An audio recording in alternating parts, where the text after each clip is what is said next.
ராம ஹரே ராம ராம ராம ஹரே ஹரே ஹரே கிருஷ்ண கிருஷ்ண கிருஷ்ண ஹரே ஹரே ஹரே ராம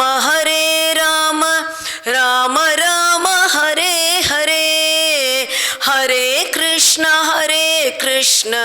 கிருஷ்ண கிருஷ்ண ஹரே ஹரே ஹரே ராம ராம ராம ஹரே ஹரே ஹரே கிருஷ்ண கிருஷ்ண கிருஷ்ண ஹரே ஹரே ஹரே ராம ராம ராம ஹரே ஹரே ஹரே கிருஷ்ண கிருஷ்ண கிருஷ்ண ஹரே ஹரே ஹரே ராம ராம ராம ஹரே ஹரே ஹரே கிருஷ்ண கிருஷ்ண கிருஷ்ண ஹரே ஹரே கூஜந்தம் ராம ராமேதி மதுரம் மதுராக்ஷரம் ஆருஹ்ய கவிதா சாகாம் வந்தே வால்மீகி கோகிலம் யத்ர யத்ர ரகுநாத கீர்த்தனம் தத்ர தத்ர கிருதமஸ்தகாஞ்சலிம் பாஷ்பவாரி பரிபூர்ணலோச்சனம் மாருதிம் நமத ராட்சசாந்தகம் மனோஜவம் மாருததுல்யவேகம் ஜிதேந்திரியம் புத்திமதாம் வரிஷ்டம் வாதாத்மஜம் வானரயூதமுఖ్యం ஸ்ரீராமதூதம்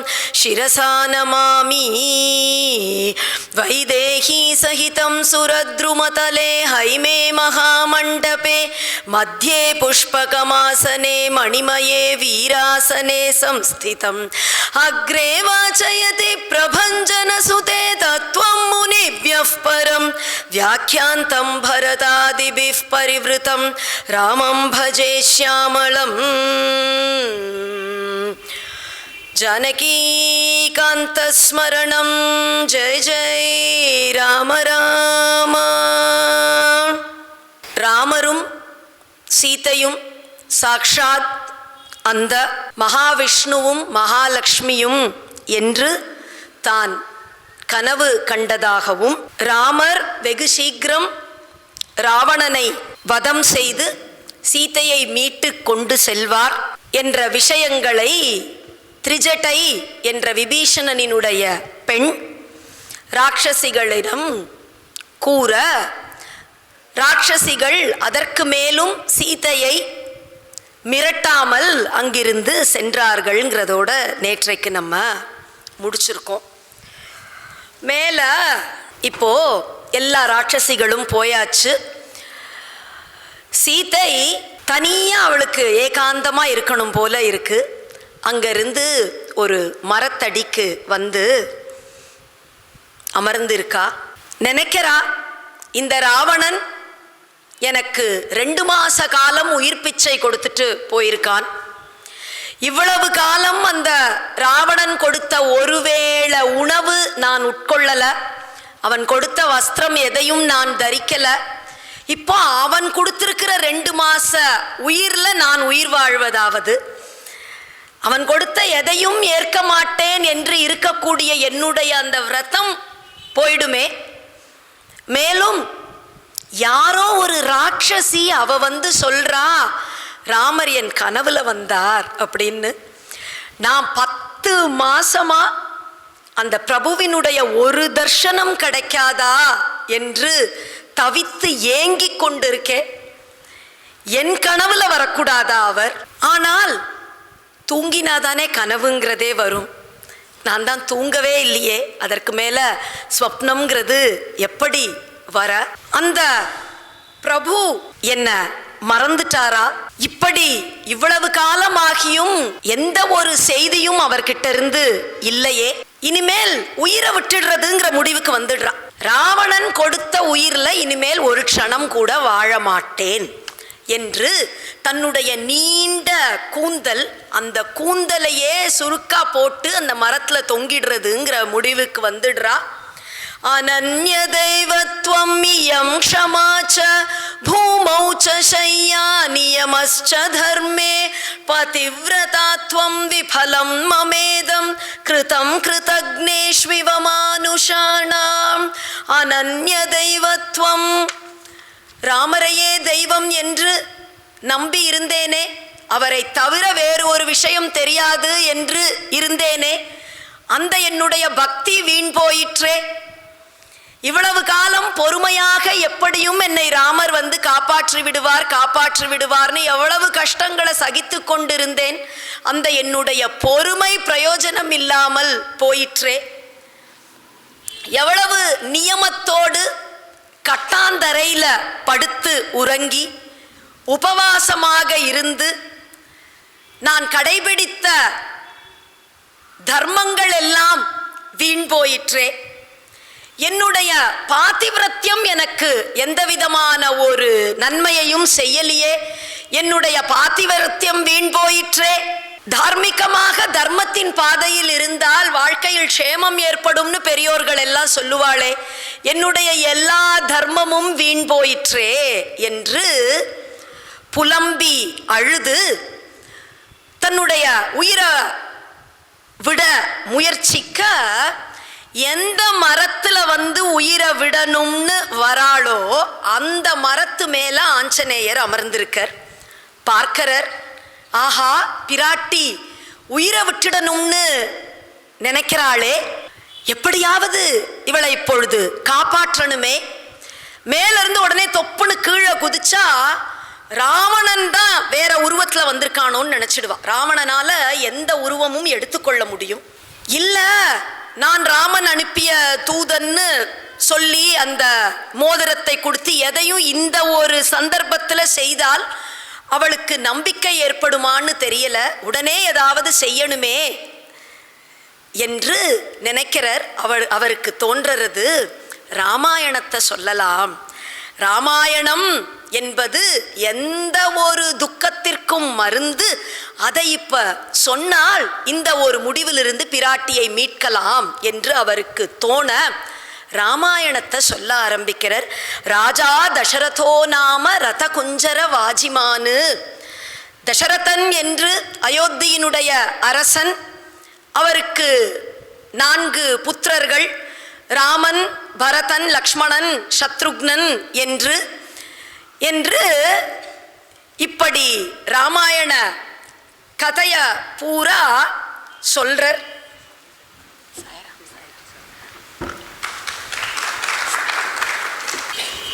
இப்படி பூரா ராம கதையையும் சொல்றார்.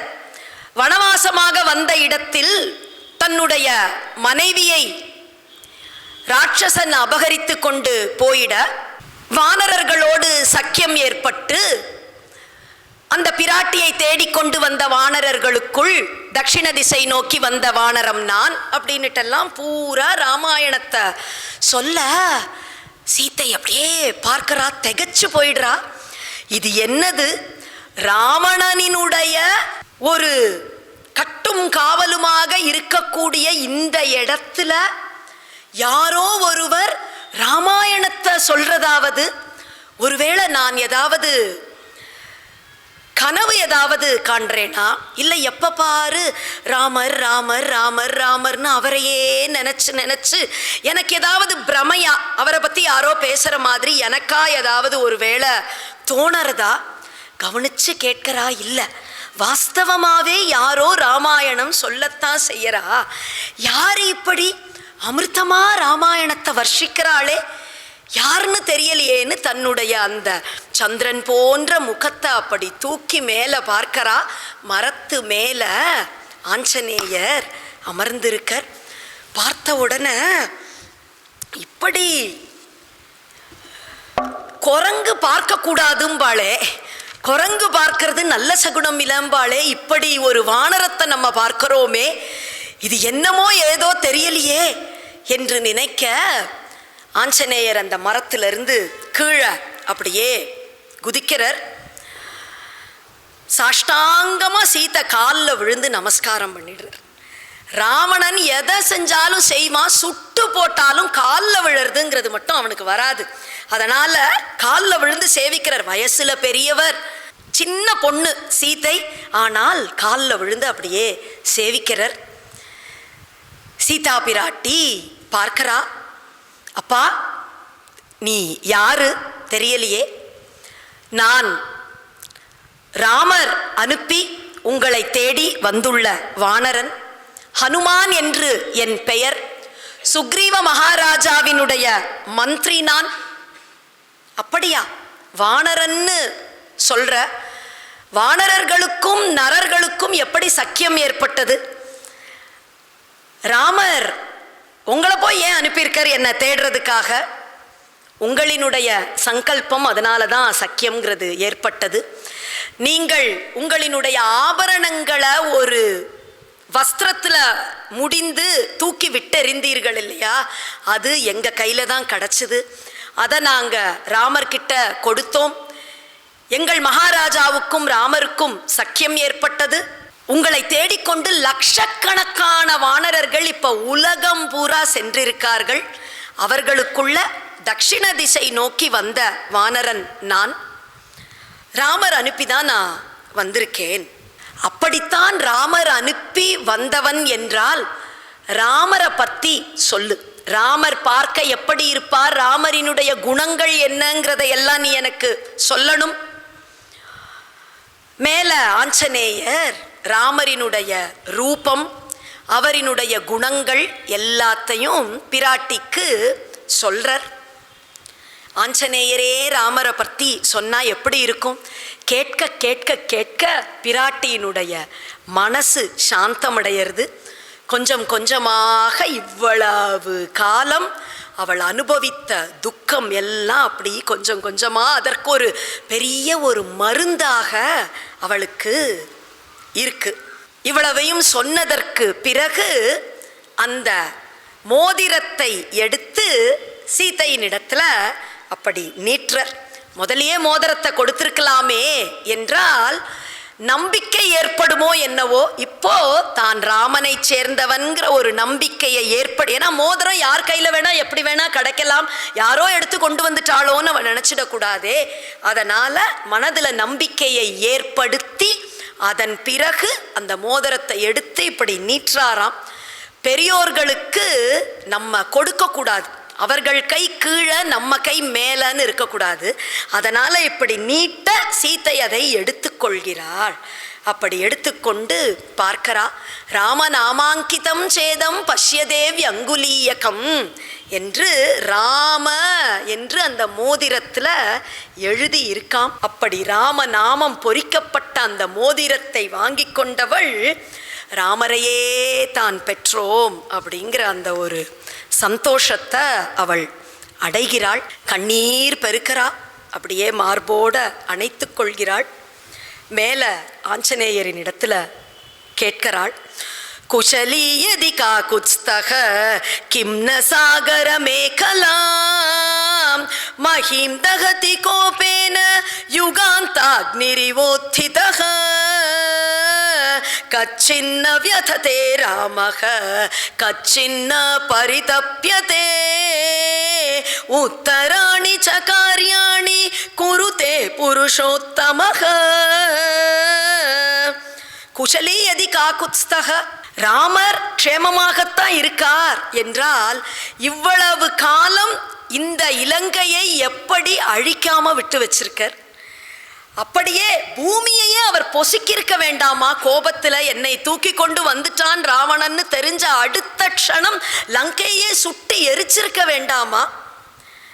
இல்லை என்ன பிரிந்த துக்கத்துல எதுவுமே முடியாமல் சோகத்துல மூழ்கி பலவீனமானவரா ஆயிட்டாரா?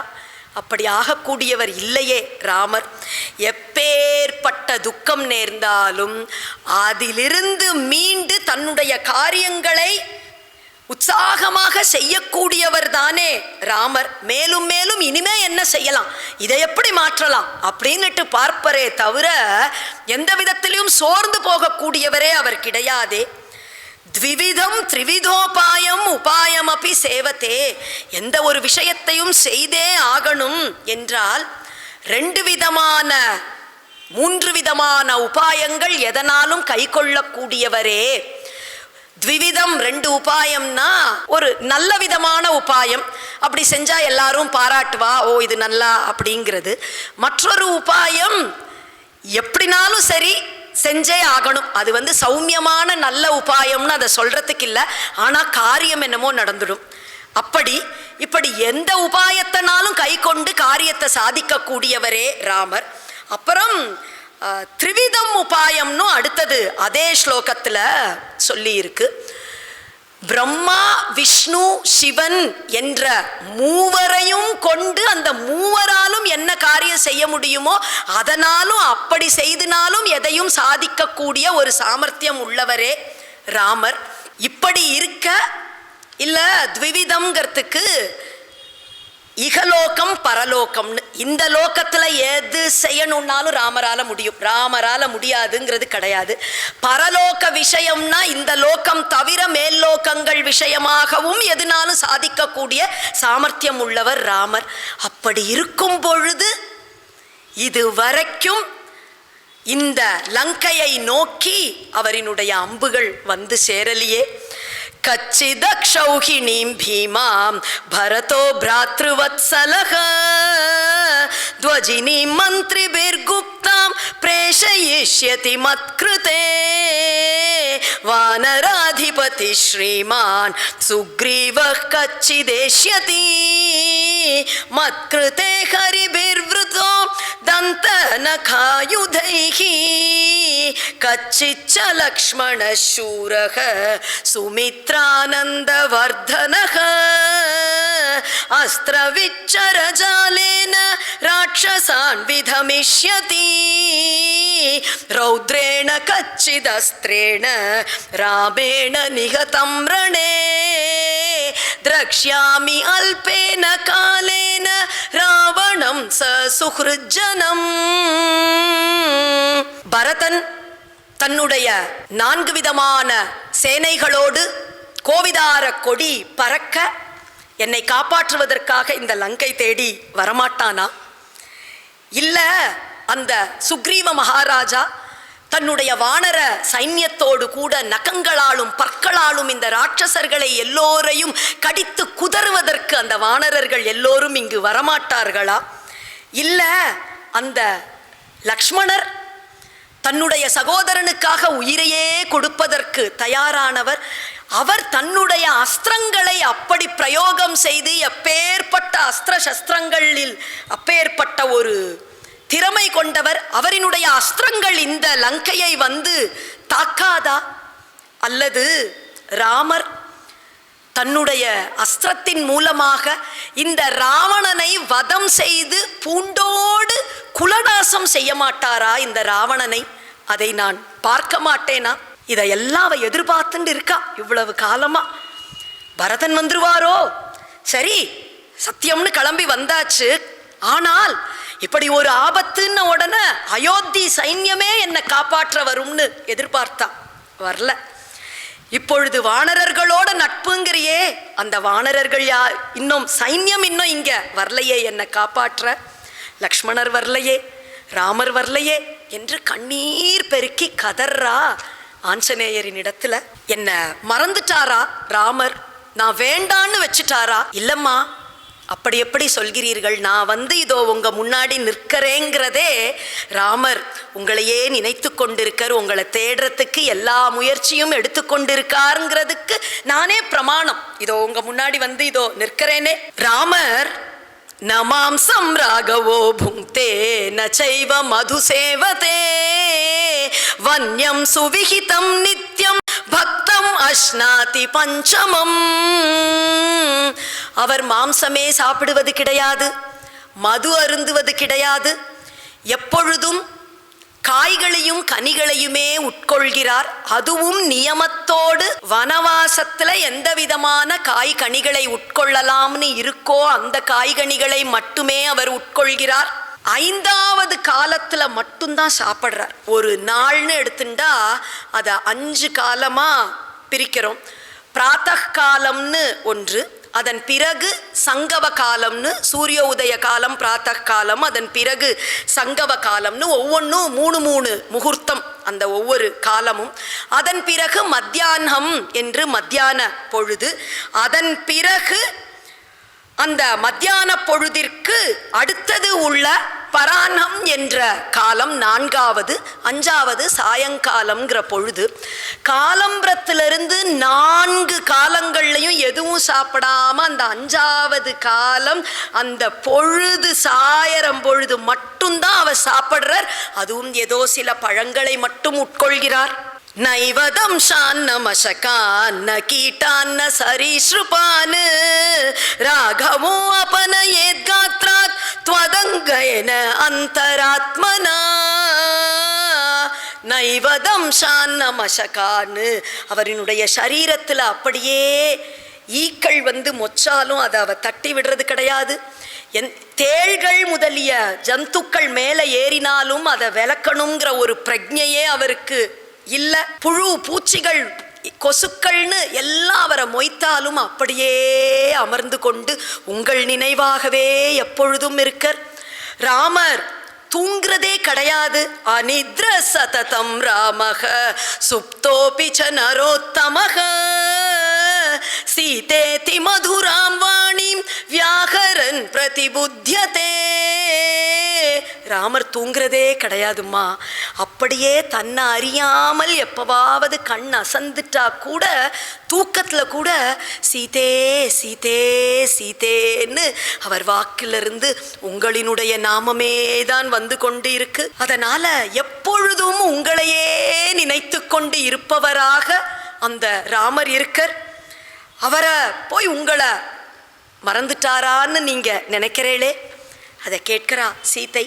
ஆஞ்சநேயர்கிட்ட சொல்றா, அப்பா அமிர்தத்தையும் விஷத்தையும் சேர்த்து சாப்பிட்ட மாதிரி இருக்கு எனக்கு. ராமர் என்னையே நினைத்து கொண்டு இருக்காருங்கிறத கேட்க எனக்கு அவ்வளவு சந்தோஷமாக இருக்கு.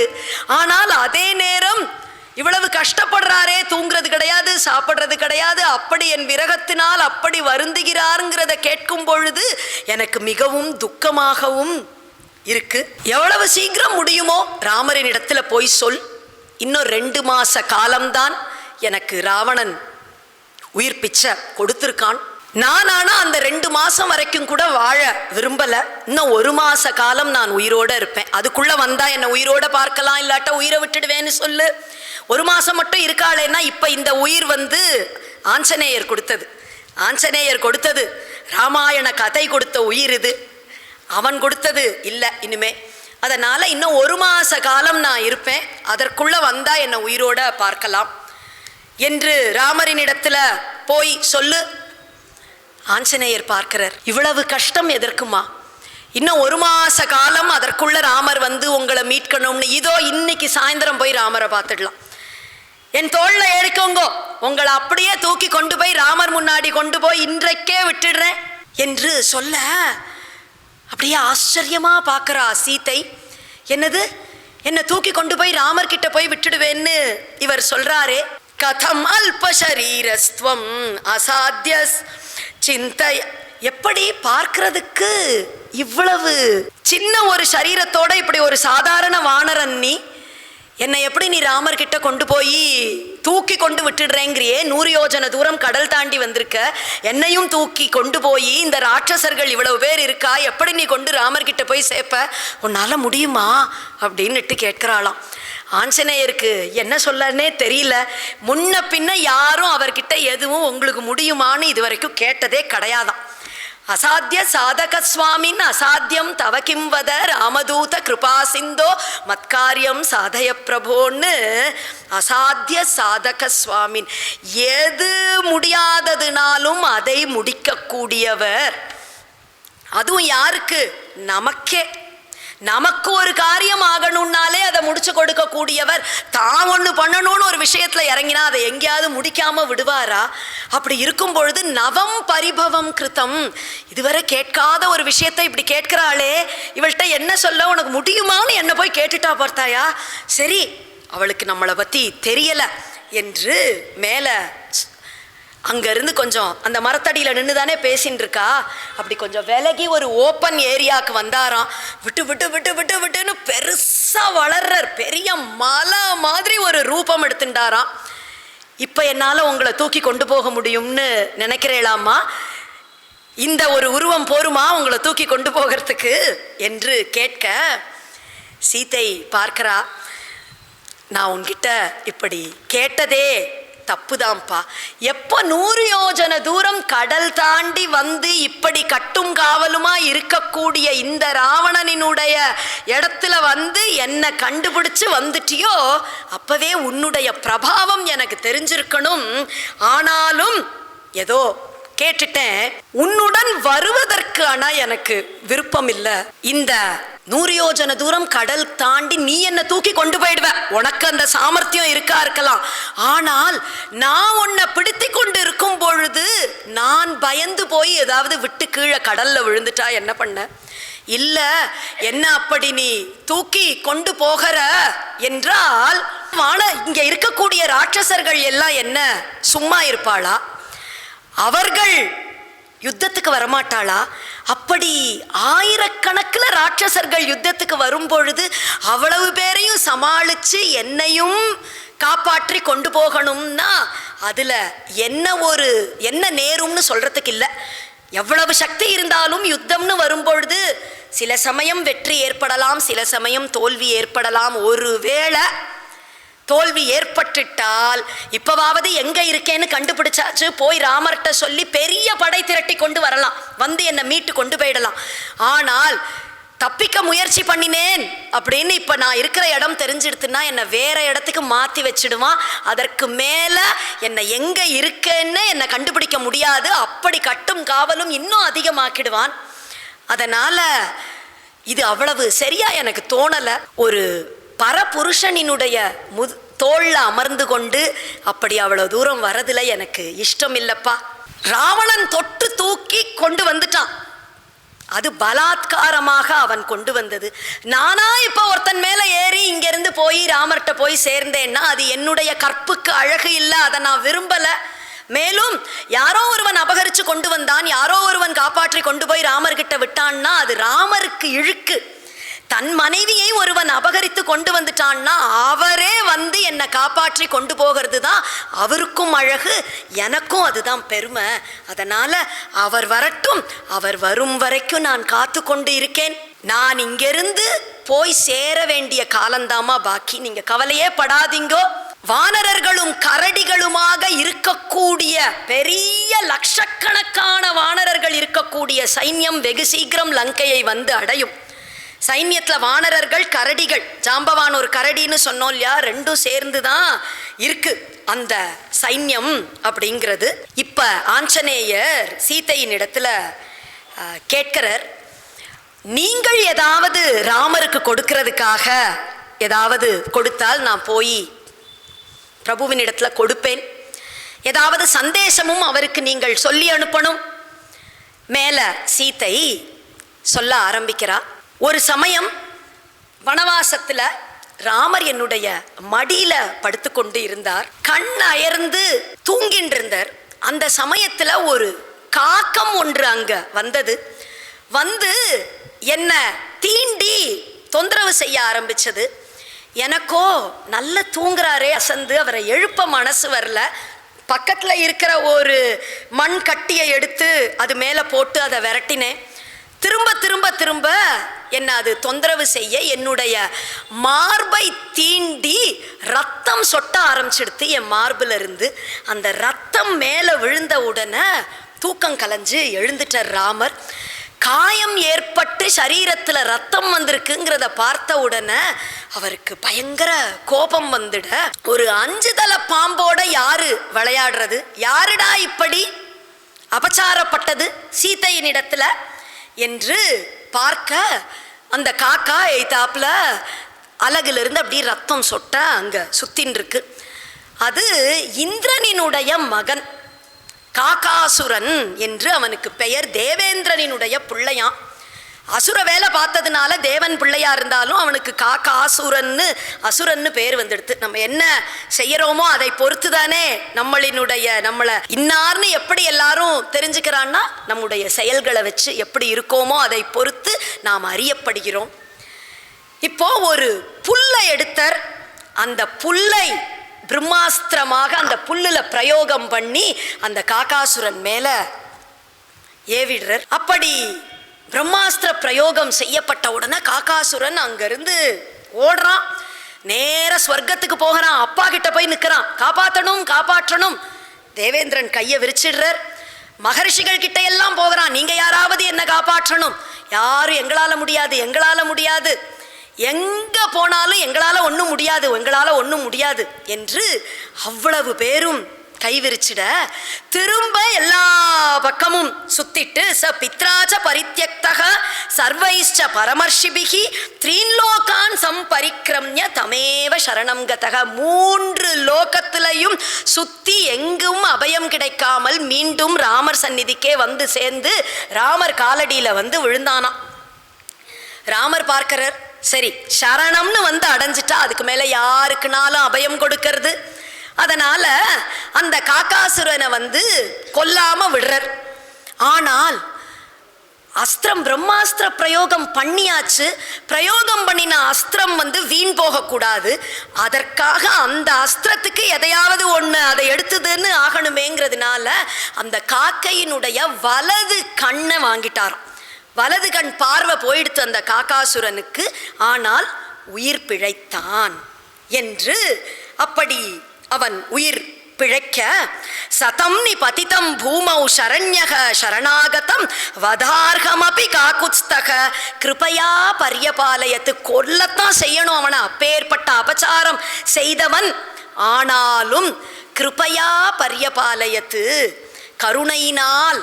கருணையினால்னா அன்று சீதா கல்யாணத்தன்னைக்கு பார்த்தோம், பகவானினுடைய ஒரு குணங்கள் சக்தி என்பதுதான் கருணை.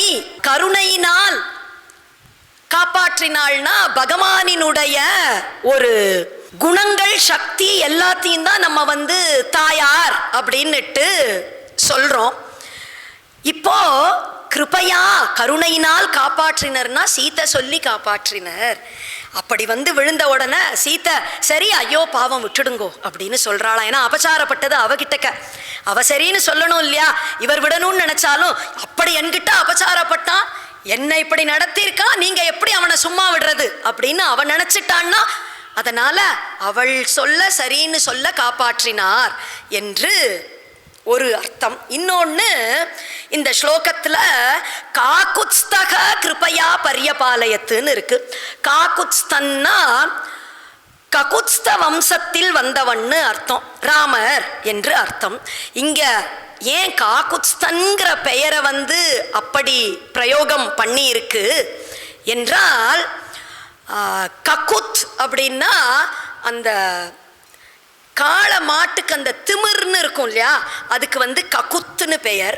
ஒரு சமயம் இந்திரனுக்கு உதவி செய்வதற்காக இங்கிருந்து இந்த காகுத்ஸ்தன்னு ரகுவம்சத்து அரசன், ராமரினுடைய மூதாதையர்கள்ல ஒருவர், அவருக்கு புரஞ்சயன்னு பேரு. அவர் போயிருக்கார் யுத்தத்துக்கு தேவர்களுக்கு உதவி செய்யறதுக்காக. அப்போ அவருக்கு ரதம் ஒன்று வேண்டி இருக்கு யுத்தம் செய்வதற்கு. தேவேந்திரன் தானே ஒரு காளை மாடு ரூபத்துல வந்து அதில் அமர்ந்து யுத்தம் செய்தாராம் இந்த புரஞ்சயன்கிற ராஜா. ககுத்தின் மேல் அமர்ந்து யுத்தம் செய்ததனால காகுத்ஸ்தன்னு அவருக்கு ஒரு பேர் வந்தது. இப்போ ராமர் நினைக்கிறாராம், என்னுடைய மூதாதையருக்கு வாகனமாக வந்தான் அந்த தேவேந்திரன், அப்படி ஒரு உபகாரம் செஞ்சிருக்கக்கூடிய அந்த தேவேந்திரன் பிள்ளைய நான் வதம் செய்தேன்னு இருக்க வேண்டாம் என்று அந்த ஒரு எண்ணத்தினால் அவனை உயிரோடு விட்டார். அப்படிங்கிறதுனால காகுத்ஸ்தக என்று இங்க சொல்லப்பட்டு இருக்கு, அந்த வார்த்தை பிரயோகம் பண்ணி இருக்கு. இப்படி அந்த காக்காசுரனினுடைய உயிர் காப்பாற்றப்படுறது. இங்க ஒரு சில சுவாரஸ்யமான விஷயங்கள். வல்லவனுக்கு புல்லும் ஆயுதம் அப்படின்னுட்டு ஒரு பழமொழி சொல்றோம் இல்லையா, இதுல இருந்து தான் வந்திருக்கு. ஒரு புல்ல ஆயுதமாக பிரயோகம் பண்ணி பிரம்மாஸ்திர பிரயோகம் புல்ல வச்சு பண்ணினார் அப்படிங்கிறதுல இருந்து தான் வல்லவனுக்கு புல்லும் ஆயுதம். ஒரு புல்லு தான், வெறும் புல்லுங்கிறோம், அந்த புல்லையும் உயிரை வாங்கக்கூடிய ஆயுதமாக சாமர்த்தியம் இருந்தால் செய்யலாம் என்று. இந்த காக்காசுரனுக்கு வலது கண் போயிற்று அப்படின்னுட்டு பார்த்தோம். உயிரை எடுக்காம காப்பாத்தி கொடுத்துடுறார் என்று. இங்கிலீஷ்ல இருக்கு இல்லையா, I would give my right I to get it done அப்படின்னு. ஒரு காரியம் எதையாவது கண்டிப்பா சாதிக்கணும்னா என்னுடைய வலது கண்ணை கொடுத்துனாலும் அதை நான் சாதிச்சே ஆவேன் அப்படின்னுட்டு ஒரு இது ஒண்ணு இருக்கு. அதுவும் இதுல இருந்து, அதாவது உயிரை எப்படியாவது காப்பாற்றணும், எப்படி காப்பாத்த, எப்படியோ அந்த வலது கண்ணை கொடுத்தினாலும் உயிர் காப்பாற்றப்பட்டது. இப்படி ராமாயணத்தினுடைய ஒரு வியாப்தி எங்க எவ்வளவு இப்ப வரைக்கும் வியாப்தி இருக்கு. பல நாடுகள்ல இப்பொழுது வரைக்கும் ராமாயணம் இருந்துருக்கு என்று போனால், பாலியிலலாம் இப்போ வரைக்கும் ராமாயணம்ங்கிறது நாட்டிய நாடகமாக செய்யப்படுறது. தாய்லாந்து அரசர்கள் எல்லாம் ராமர்னு தான் அவர்களினுடைய பேரே. ராமா 1, ராமா 2, ராமா 3ன்னு அரசனுக்கு எல்லாம் ராமன் அப்படின்னுட்டு தான் பெயர் இருக்கு. எவ்வளவோ மொழிகளில் ராமாயணம் மொழிபெயர்க்கப்பட்டு இருக்கு. அது இந்த அளவுக்கு ஆங்கிலத்தில் ஒரு இடியம் ஒன்று இந்த அளவுக்கு ராமாயணத்தை இந்த இதை வச்சுதான் இது வந்ததுன்னு சொல்லப்படுறது. இன்னொரு ஒரு சுவாரஸ்யமான ஒரு நடந்த ஒரு சம்பவம் இதை வச்சு, நீலகண்ட தீட்சிதர் என்று ஒரு பெரிய ஒரு சம்ஸ்கிருத பண்டிதர். அந்த பண்டிதர் ஒரு சமயம் தேவி மகாத்மியம் உபன்யாசம் பண்ணிட்டு இருக்கார். பண்டிதர்னா அப்ப அவர் சின்ன பையன், 16-17 வயசு சின்ன பையன். தேவி மகாத்மியம் சொல்லின்னு இருக்கார். அப்படி தேவி மகாத்மியம்ங்கிறது ரொம்ப தத்துவங்கள் எல்லாம் நிறைந்த ஒரு கிரந்தம். சும்மா சாதாரணமாக கதை மாதிரி அதை சொல்லிட முடியாது. அவர் அப்படி சொல்லிக்கொண்டு இருக்கும் பொழுது அந்த வழியாக திருமலை நாயக்கர் போகிறார், அரசன். அவர் கேட்கிறார், ஒரு சின்ன பையன் இவ்வளவு அழகா இத்தனை தத்துவங்களை எல்லாம் இப்படி சொல்றாரே, இவரை நம்முடைய சபையில ஆஸ்தான வித்வானாக கொண்டு வச்சிடணும், நமக்கு மந்திரி ஆக்கிண்டிடணும் அப்படின்னுட்டு நினைக்கிறார். ஆனா அவருக்கு தோணுறது, 17 வயசு பையன், சபையில எவ்வளவு வயசான மந்திரிகள் எல்லாம் இருப்பா, எவ்வளவு அனுபவம் வாய்ந்தவர்கள்லாம் இருப்பா.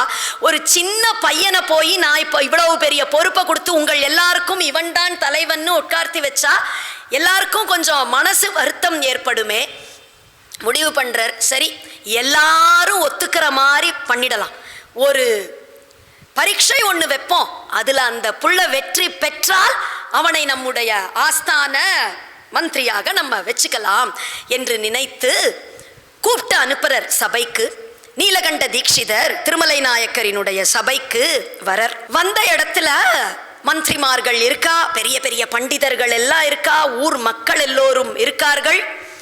அவர்களின் இடத்துல எல்லோரும் இருக்கும் பொழுது திருமலை நாயக்கர் ஒரு கேள்வி ஒன்று கேட்கிறார். காக்கக என்று காக்கைக்கு ஏன் பேர் வந்தது?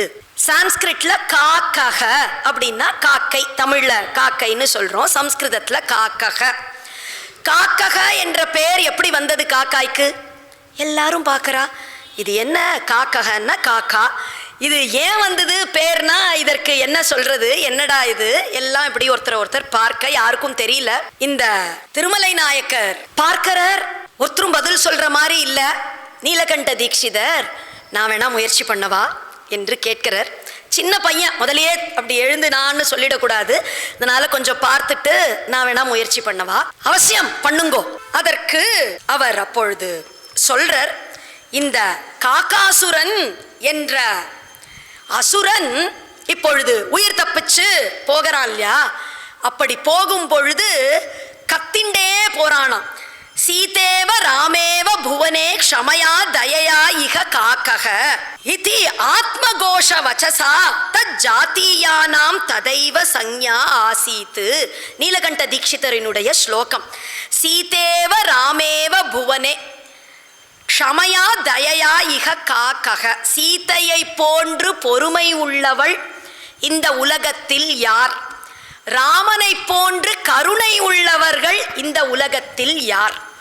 ஏன்னா சீத்தை தன்கிட்ட அபச்சாரப்பட்டாலும் இவனை கொண்டுதான் ஆகணும்னு சொல்லல, முதல்ல இருந்தே பொறுமையா ராமரை எழுப்ப கூட இல்லாம எல்லாத்தையும் பொறுத்துட்டு இருந்தா. சீதையை போன்ற பொறுமை உள்ளவர் யார்? ராமனை போன்ற கருணை உள்ளவர் யார்? சொந்த மனைவியக்கிட்ட இப்படி அபச்சாரப்பட்டும் என்ன உயிரோட விட்டாரே, இப்படி சொல்லிண்டே கூவிண்டு போறதான். சம்ஸ்கிருதத்துல யார் அப்படிங்கிறத ஒரு ஆணை குறித்து சொல்லணும்னா கஹன்னு சொல்லணும், ஒரு பெண்ணை குறித்து யார்னு சொல்லணும்னா கா அப்படின்னுட்டு சொல்லணும்.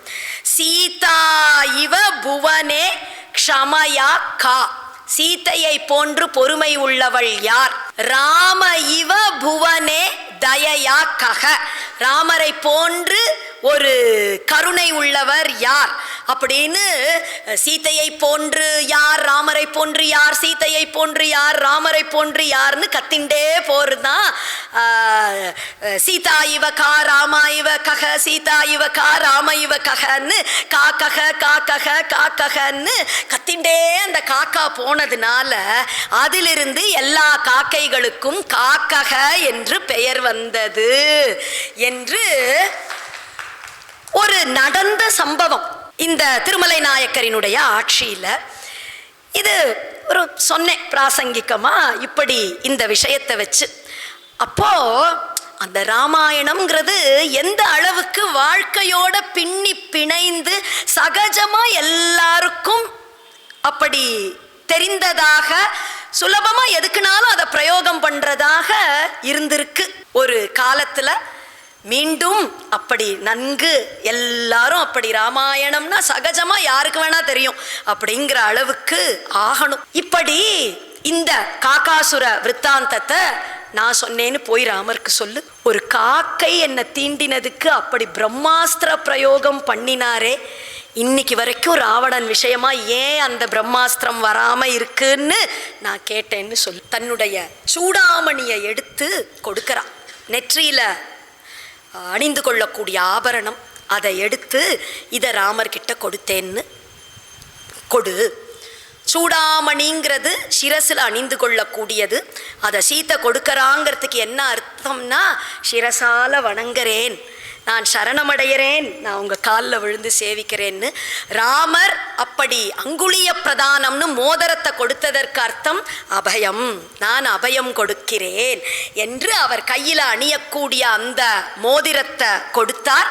சீத்தை சிரசில் அணியக்கூடிய அந்த சூடாமணியை கொடுத்தாள் என்று இப்படி சூடாமணி பிரதானம்னு சூடாமணிய கொடுக்கிற சீத்தை அதை ஆஞ்சநேயர் பெற்றுக்கொண்டு அங்கிருந்து கிளம்புறவர் நினைக்கிறார், சரி இப்போ அடுத்தது அந்த ராவணனை போய் பார்க்கணும், இந்த லங்கையில இதனுடைய பலம் என்ன அப்படிங்கிறதெல்லாம் தெரிஞ்சுக்கணும், என்ன பண்ணலாம் என்று யோசிக்கிறார். அப்படி யோசித்து கொண்டு என்ன பண்ணலாம் என்று நினைக்க சீதை சொல்றாளாம், அப்பா சாப்பிட்டுட்டு போப்பா, இவ என்ன விருந்து பண்ணி வைக்கக்கூடிய ஒரு நிலையில இருக்காளா, அந்த சாப்பிட்டுட்டு போப்பா என்று போய் சொல்றாளேன்னா பழக்கம். அப்படியே யாரு வந்தாலும் விருந்தோம்பல் செய்து செய்து செய்து பழகினவர்களுக்கு தன்னை தேடி யாராவது வந்தா சாப்பிட்டுட்டு போங்கோன்னு சொல்லாம இருக்க அவர்களால முடியாது. இதே மாதிரிதான் மகாபாரதத்துல வருது. அந்த துர்வாச மகரிஷி வரர் இல்லையா, வரும்பொழுது தர்மபுத்திரர் சொல்றார், எல்லாம் நம்ம ஆசிரமத்துல எல்லாம் இன்னைக்கு பாரணை பண்ணிட்டு போகணுமே, கூட 1000 மகரிஷிகளோட வந்திருக்கார். அப்படியே சொல்றார், உள்ள அப்படியே இங்க திரௌபதிக்கு பகீருங்கிறது, அடடா இது என்ன நம்ம என்ன அரண்மனையிலையா இருக்கோம், இவ்வளவு பேருக்கு இலை கூட இருக்காதே, இவ்வளவு பேருக்கு இப்ப நான் சாப்பாடு போடுறேன், இங்க சாப்பிட்டுட்டு போகணும்னு இவர் இப்படி சொல்றாரே என்று நினைக்கிறா. பின்னாடி பகவான் எப்படி காப்பாற்றினான்னு அந்த கதை நமக்கு தெரியும். இப்போ அது எதுக்கு சொல்றேன்னா, அந்த ஒரு சம்ஸ்காரம் ஸ்வபாவம் உள்ளவர்களுக்கு அப்படியே தான் அது வரும். இங்க நீ சாப்பிட்டுட்டு போகணும்பா. இந்த இடத்துல சீதை ராமருக்கு என்னுடைய நமஸ்காரங்களை சொல்லு என்று சொல்றா. மேல லக்ஷ்மணருக்கு என்னுடைய நமஸ்காரங்களை சொல்லு, நான் ரொம்ப கேட்டேன், லக்ஷ்மணரை விசாரிச்சேன்னு சொல்லு என்று சொல்றா. ராமரை விசாரிச்சேன்னு சொல்லுங்கிறதுக்கு ஒரு ஸ்லோகம், லக்ஷ்மணரை பத்தி சொல்லும் பொழுது 9 ஸ்லோகங்கள் அப்படின்னுட்டு இருக்கு. त्वया नाथवती नाथ ह्यनाथा इव दृश्यते जानामि त्वां महावीर्यं महोत्साहं महाबलम् अपारवारम् अक्षोभ्यं காம்பீரியதி சாகரோபமம் என்று சொல்லும் பொழுது லக்ஷ்மணரை அப்படியே உயர்த்தி சொல்றா அஸ்தனவர். அப்பேற்பட்ட அந்த லக்ஷ்மணருக்கு என்னுடைய நமஸ்காரங்கள். தன்னுடைய சகோதரன் எது சொன்னாலும் கேட்கக்கூடிய லக்ஷ்மணருக்கு என்னுடைய நமஸ்காரங்கள்.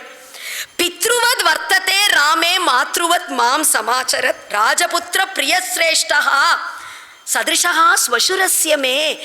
ராமரையே அப்பாவாகவும் என்னை அம்மாவாகவும் நடத்தக்கூடிய லக்ஷ்மணருக்கு என்னுடைய நமஸ்காரங்கள். எனக்கு மாமனார்னாலே அந்த லக்ஷ்மணர் தான். அந்த லக்ஷ்மணரை நான் ரொம்ப கேட்டேன் என்று நீங்க போய் சொல்லணும். எல்லா சுகங்கள் சௌக்கியங்கள் மனைவி எல்லோரையும் வேண்டான்னு தியாகம் பண்ணிட்டு சகோதரனுக்கு ஒரு கைங்கரியம் பண்ணணும்னு வனவாசமாக வந்தாரே, அப்படி ஒருத்தரை யாராலையாவது எங்கேயாவது பார்க்க முடியுமா? எப்பேற்பட்டவர் அந்த லக்ஷ்மணர். அவர் இந்த ராமருக்கு என்னை காட்டிலும் அவர்கிட்ட தான் ரொம்ப பிரியம் ஜாஸ்தி. நான் கூட அவருக்கு பெரிய விஷயம் இல்லை, லக்ஷ்மணன்னா அப்படி ஒரு பிரியம் ராமருக்கு.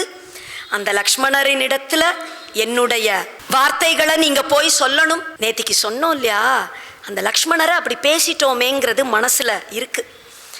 அதனால லக்ஷ்மணரை இவ்வளவு தூரம் சொல்லி அவரை மாதிரி உண்டா, அவர் என்ன அம்மா மாதிரின்னா பாப்பர், நான் அவரை என் மாமனார் ஸ்தானத்துல நான் வச்சுருக்கேன். எப்பேற்பட்டவர் ராமர்னா அவருக்கு அப்படி உயிர்னு எனக்கு தெரியும். அவரை மாதிரி யார் உண்டு, அப்படி வந்தாரே எல்லாத்தையும் விட்டுட்டு எங்களுக்காக எல்லாம் சொல்றா. ராமருக்கு முடியாதுங்கிறதோ லக்ஷ்மணருக்கு முடியாதுங்கிறதோ கிடையாது.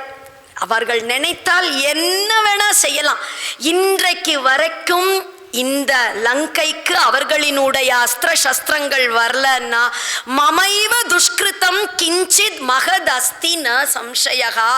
நான் செய்த ஏதோ ஒரு தவறு கிஞ்சித் மகத் அஸ்தி, கொஞ்சம் இருக்கு, மகத்தான பெரிய தவறு இருக்கு. ஒரே லைன்ல அடுத்தடுத்து ரெண்டையும் சொல்றா.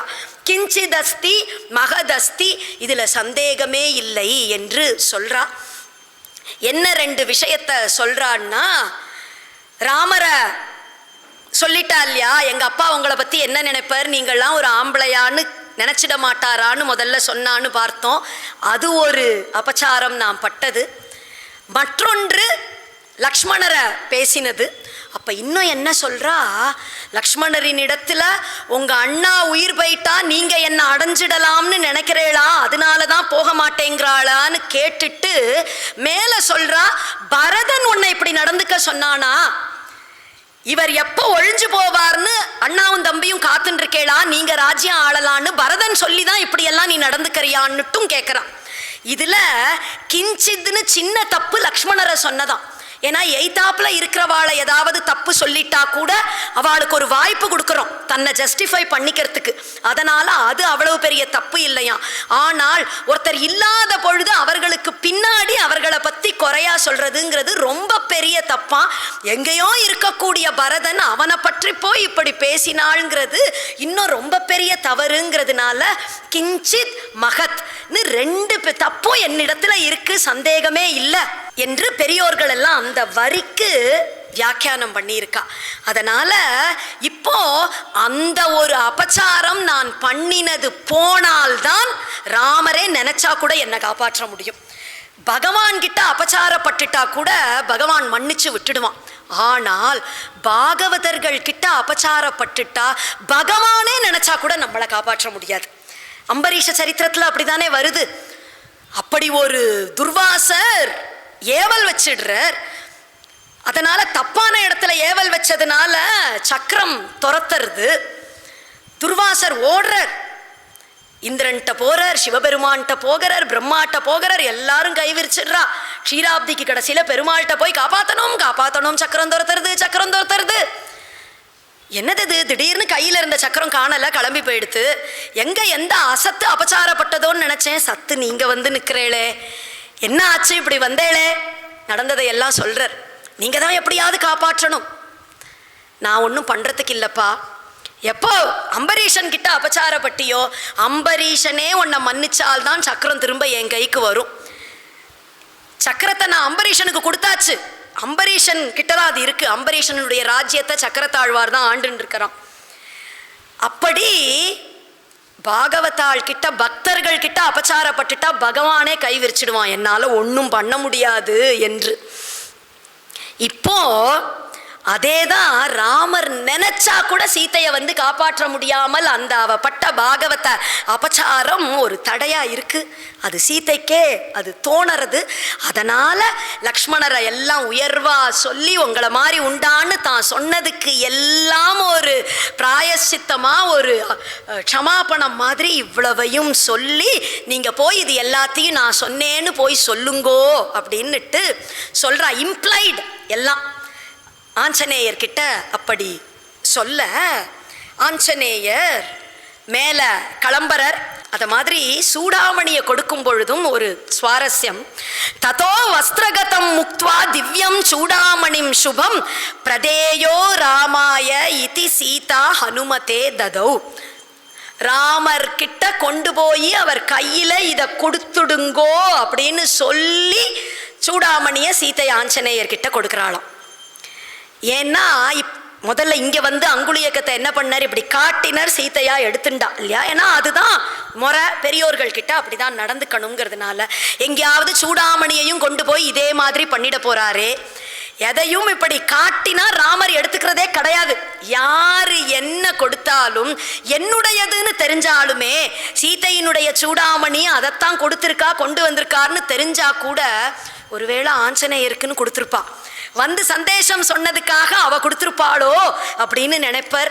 இல்லை எதுனாலும் அவனுக்குன்னு இருக்கிற சூடாமணி அவன் அதை நம்ம எடுத்துக்கிறதான்னு நினைப்பர்.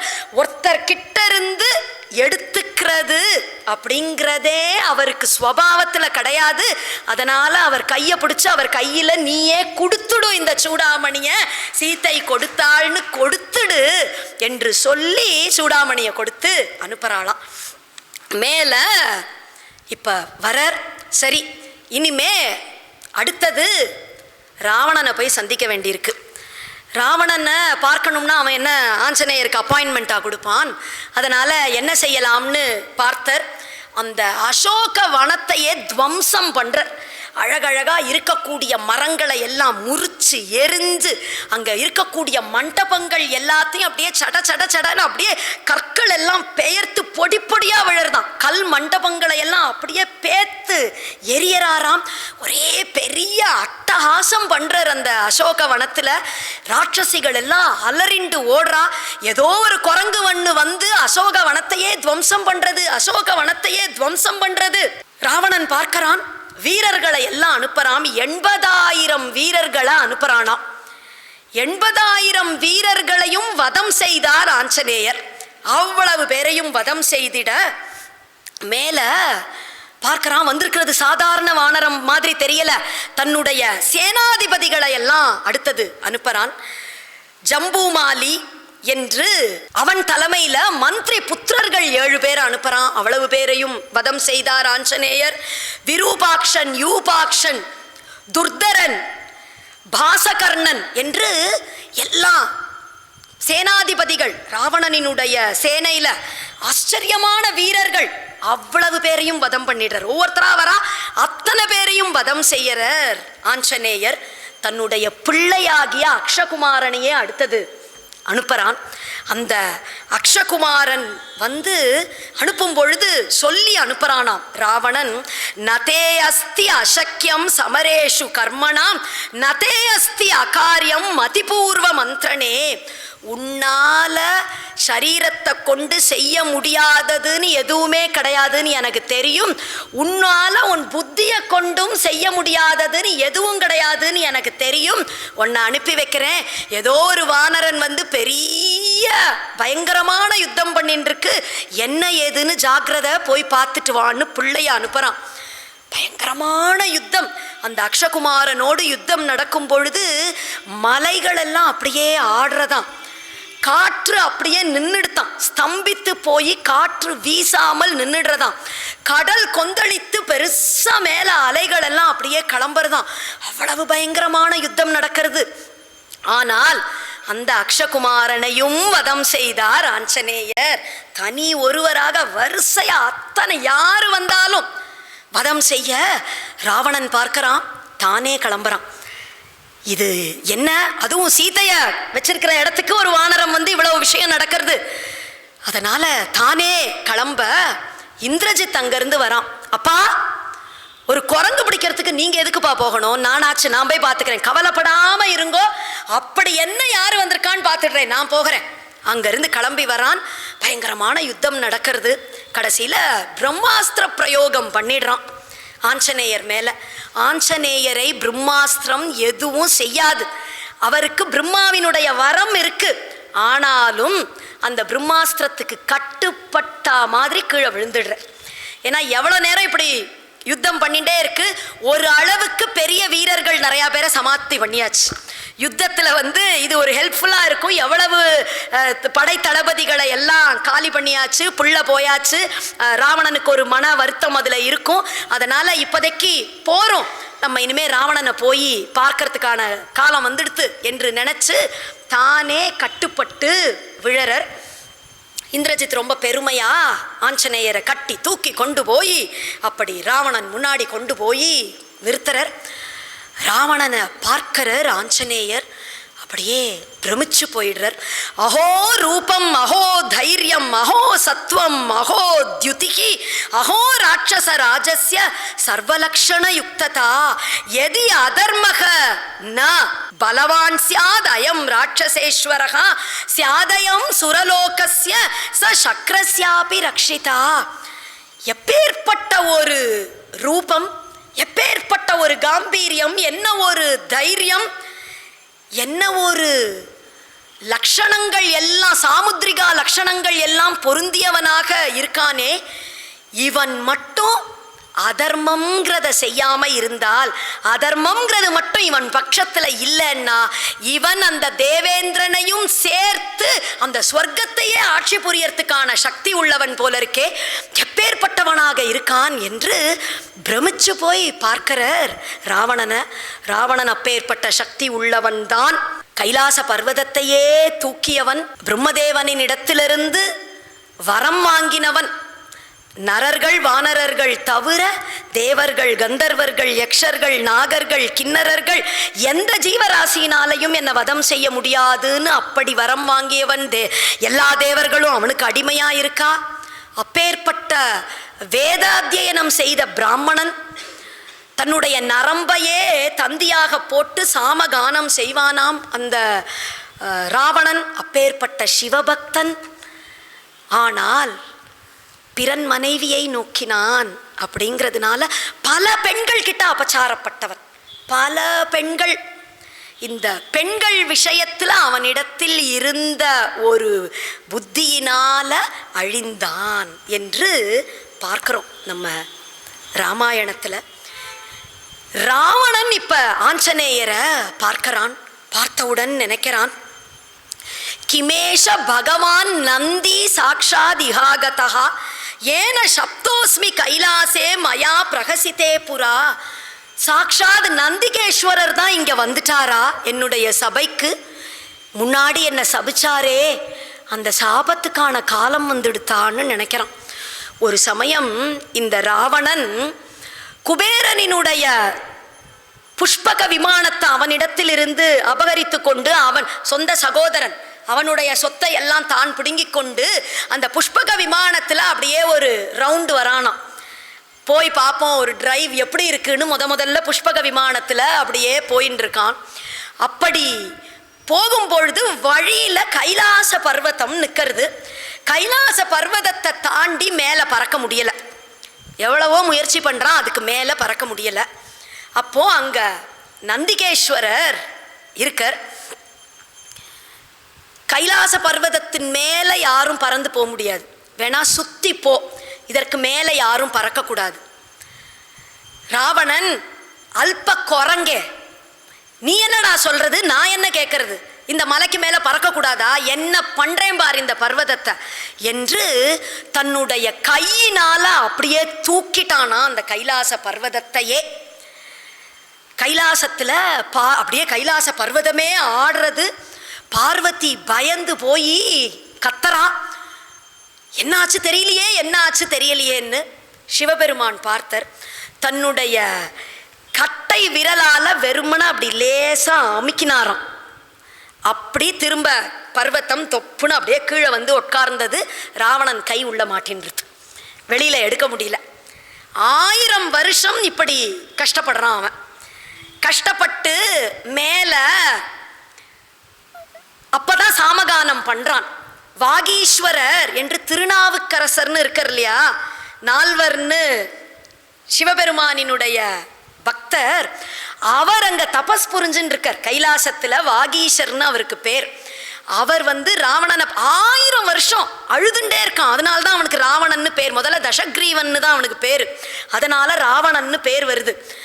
பொருட்களை இவருக்கு தபஸ் பண்ண முடியல, இப்படி கூப்பாடு போட்டுருக்கானே என்று வேத கானம் சாமகானம் பண்ணு. சிவபெருமான் மனசு குளிர்ச்சி அடைந்து, உனக்கு அவர் நினைச்சாதான் இனிமே உன் கையை வெளியில எடுக்க முடியும், அதனால வேத சாமகானம் பண்ணுன்னு சொல்ல மேல சாமகானம் செய்து கையை விடுவித்து கொண்டு வந்தான்னு கதை அங்க போறது. அப்ப நந்திகேஸ்வரர் குரங்கேன்னு நந்திய கூப்பிட்டர் இல்லையா, அப்ப நந்திகேஸ்வரர் சொல்றார், குரங்குனாலேயே உன்னுடைய அழிவு ஏற்படுண்டா பயலேன்னு சபிச்சாரம். இப்ப எய்தாப்புல ஆஞ்சநேயர் வந்து நின்ன உடனே, ஆஹா அந்த நந்திகேஸ்வரர் தான் குரங்கு ரூபத்துல இங்க வந்துட்டாரா, என் அழிவுக்கான காலம் வந்துடுதா, இப்படி வந்திருக்கே ஒரு குரங்கு இங்க, பார்க்க ஆச்சரியமா இருக்கு ஆஞ்சநேயரை பார்க்க அப்படி நினைக்கிறானாம் ராவணன். மேல அங்க இருக்கக்கூடிய மந்திரிமார்கள் கிட்ட, யார் அனுப்பி வந்திருக்கான், என்ன விஷயம், இங்க என்ன வந்திருக்கான்னு விசாரி என்று சொல்ல, ராவணனினுடைய மந்திரி கேட்கிறான், யார் அனுப்பி இங்க வந்திருக்க, சாக்ஷாத் தேவேந்திரன் அனுப்பி இங்க வந்திருக்கியா, இல்ல வருண பகவான் அனுப்பினாரா, ஏன்னா கடலை சுலபமா தாண்டி வந்திருக்கானே, வருணனினுடைய தூதனா நீ, இல்ல சாக்ஷாத் யமனினுடைய தூதனா, இங்க எதற்காக வந்திருக்க? நான் இந்திர தூதனும் இல்ல, வருண தூதனும் இல்ல, யமதூத்தாள்லாம் பின்னாடி உங்களுக்கு வந்துன்னு இருக்கா, கவலைப்படாதீங்கோ. நான் சுக்ரீவ மகாராஜாவினுடைய மந்திரி, தசரத சக்கரவர்த்தி என்று அயோத்தியினுடைய சக்கரவர்த்தி. அவருக்கு 4 பிள்ளைகள். அதுல மூத்த பிள்ளையாகிய ராமன் பித்ருவாக்கிய பரிபாலனத்திற்காக 14 வருடங்கள் வனவாசமாக வர நேர்ந்தது. வந்த இடத்துல அவர் மனைவிய நீ தூக்கி கொண்டு வந்து வச்சுருக்க. மனைவிய தேடிக்கொண்டு ராமர் வரக்கூடிய சமயத்துல எங்கள் மகாராஜா சுக்ரீவனோடு அவருக்கு சக்கியம் ஏற்பட்டது. அப்பொழுது யுத்தத்துல வாலியை ராமர் ஒரே அம்புனால வதம் செய்தார். அப்படியே திகைச்சு போய் பார்க்கிறான், வாலியா? உங்களுக்கு நல்ல பரிச்சயமான அதே வாலிதான். ஏன்னா இதற்கு முன்னாடி ஒரு சமயம் கடற்கரை ஓரமாக அனுஷ்டானம் பண்ணி கொண்டு இருந்தானாம் வாலி. அப்பொழுது ராவணன் அந்த பக்கமாக வர, ராவணனை பார்க்கிறான் வாலி. ஒரே இவனுக்கு ஆச்சரியமா இருக்கு, இது என்னது இது விசித்திரமா, 10 தலை 20 கையின்னு ஏதோ ஒரு, இந்த பொம்மை பார்க்கறதுக்கு ரொம்ப அழகா இருக்கே. அங்கதன் சின்ன பிள்ளை, அப்ப நம்ம பிள்ளைக்கு போய் இதை வேணா கொண்டு ஒரு டாய் வாங்கி கொண்டு கொடுக்குற மாதிரி இதை கொண்டு கொடுத்துட்டா அவனுக்கு ரொம்ப பார்க்கறதுக்கு சந்தோஷமா, பிள்ளைக்கு நன்னா இருக்கும் வச்சு விளையாடுறதுக்குன்னு நினைச்சானா. அப்படியே அந்த ராவணனை தன்னுடைய வால்னால கட்டி தூக்கினானா. கட்டி தூக்கி ஆகாய மார்க்கமா பறக்கிறான். தலை கீழே ராவணன் தொங்குறான், அப்படி வாலில் கட்டி கீழே தொங்கின்னு இருக்கான். போற வழியில எல்லாம் அடிபட்டு, போற இருக்கிற மலைகளில் எல்லாம் அடிபட்டு நேர தன்னுடைய மாளிகைக்கு போய் அங்கதனுக்கு போய் பிள்ளைக்கு கொண்டு அப்படியே சுழட்டி அப்படி கழட்டி விட்டானாம். ராவணன் அங்க தொங்க விட்டுட்டு வேற வேலை இருக்குன்னு கிளம்பி போயிடுறான். கொஞ்ச நேரம் கழிச்சு வந்து பார்த்தா அங்கதன் ஒன்றும் அதை பெருசா சுவாரஸ்யமா ரசிச்சு பார்க்குற மாதிரி தெரியல. பார்த்தான், ஐயோ பாவமா இருக்கேன்னு திரும்ப அந்த ராவணனை விடுவித்து கொண்டு வந்து பிடிச்ச இடத்துலயே கொண்டு விட்டான் என்று முன்னாடி நடந்த ஒரு கதை. அதனால எப்பேற்பட்ட பலசாலியா அந்த வாலி இருந்தா ராவணனை அனாயாசமா வால்ல கட்டி தூக்கி கொண்டு வந்திருப்பான். அந்த வாலிய யுத்தத்துல ராமர் ஒரே அம்புனால வதம் செய்தார்னு போற போக்குல சொல்றார். உண்மையில ராமருக்கும் வாலிக்கும் யுத்தம்னு ஒன்றும் நடக்கல. யுத்தம் நடந்தது என்னமோ சுக்ரீவனுக்கும் வாலிக்கும். இவர் எங்கிருந்தோ ஒரு அம்பு போட்டார். ஆனால் பொய் தானே சொல்லக்கூடாது, சில விஷயத்தை அப்படி மறைச்சிட்டா தப்பு இல்லையே என்று எப்படி யுத்தம் நடந்தது என்னன்னா சொல்லாம ஒரே பானம் யுத்தத்துல வாலியை ராமர் வீழ்த்தினார் அப்படின்னுட்டு மட்டும் சொல்றாராம். கொஞ்சம் டிப்ளமேட்டிக் மிஷன்ல தானே வந்திருக்கார். அப்படி வரும்பொழுது சில விஷயங்களை அப்படி பொய் தான் சொல்லக்கூடாது, ஆனால் மறைக்க வேண்டியதை மறைச்சு சொல்ல வேண்டியதை லேசா கூட்டி சொல்லின்னு அப்படித்தானே பேசணும். அழகா பேசுறார். இவனுக்கோ கொலை நடுக்கம், அதுக்காக தான் சொன்னதே. என்ன வாலியை வதம் செய்தானா ராமன் ஒரே அம்புனால அப்படின்னுட்டு கொஞ்சம் அப்படியே இது பாய்க்கிறான் ராவணன். மேல சொல்றார் ராவணனின் இடத்துல, நீ எந்த ஒரு சீதையை கொண்டு வந்து வச்சுருக்கியோ அந்த புறத்துல ரொம்ப அழகா இருக்கான்னு நினைச்சு கொண்டு வச்சுருக்கப்பா. நாகப்பாம்பு கூட ரொம்ப அழகாத்தான் இருக்கும். சீதைய சாதாரண பெண்ணு நினைக்காத, காலராத்திரி தாம் வித்தி, அந்த பத்ரகாளி தான் வந்து உன் வீட்டுல உட்கார்ந்துருக்கான்னு தெரிஞ்சுக்கோ. லங்கையே அப்படியே அழிச்சிடுவா, குலநாசம் ஏற்படும். ஒரு ராட்சசன் அதற்கு மேல உயிரோட மீள மாட்டீர்கள்.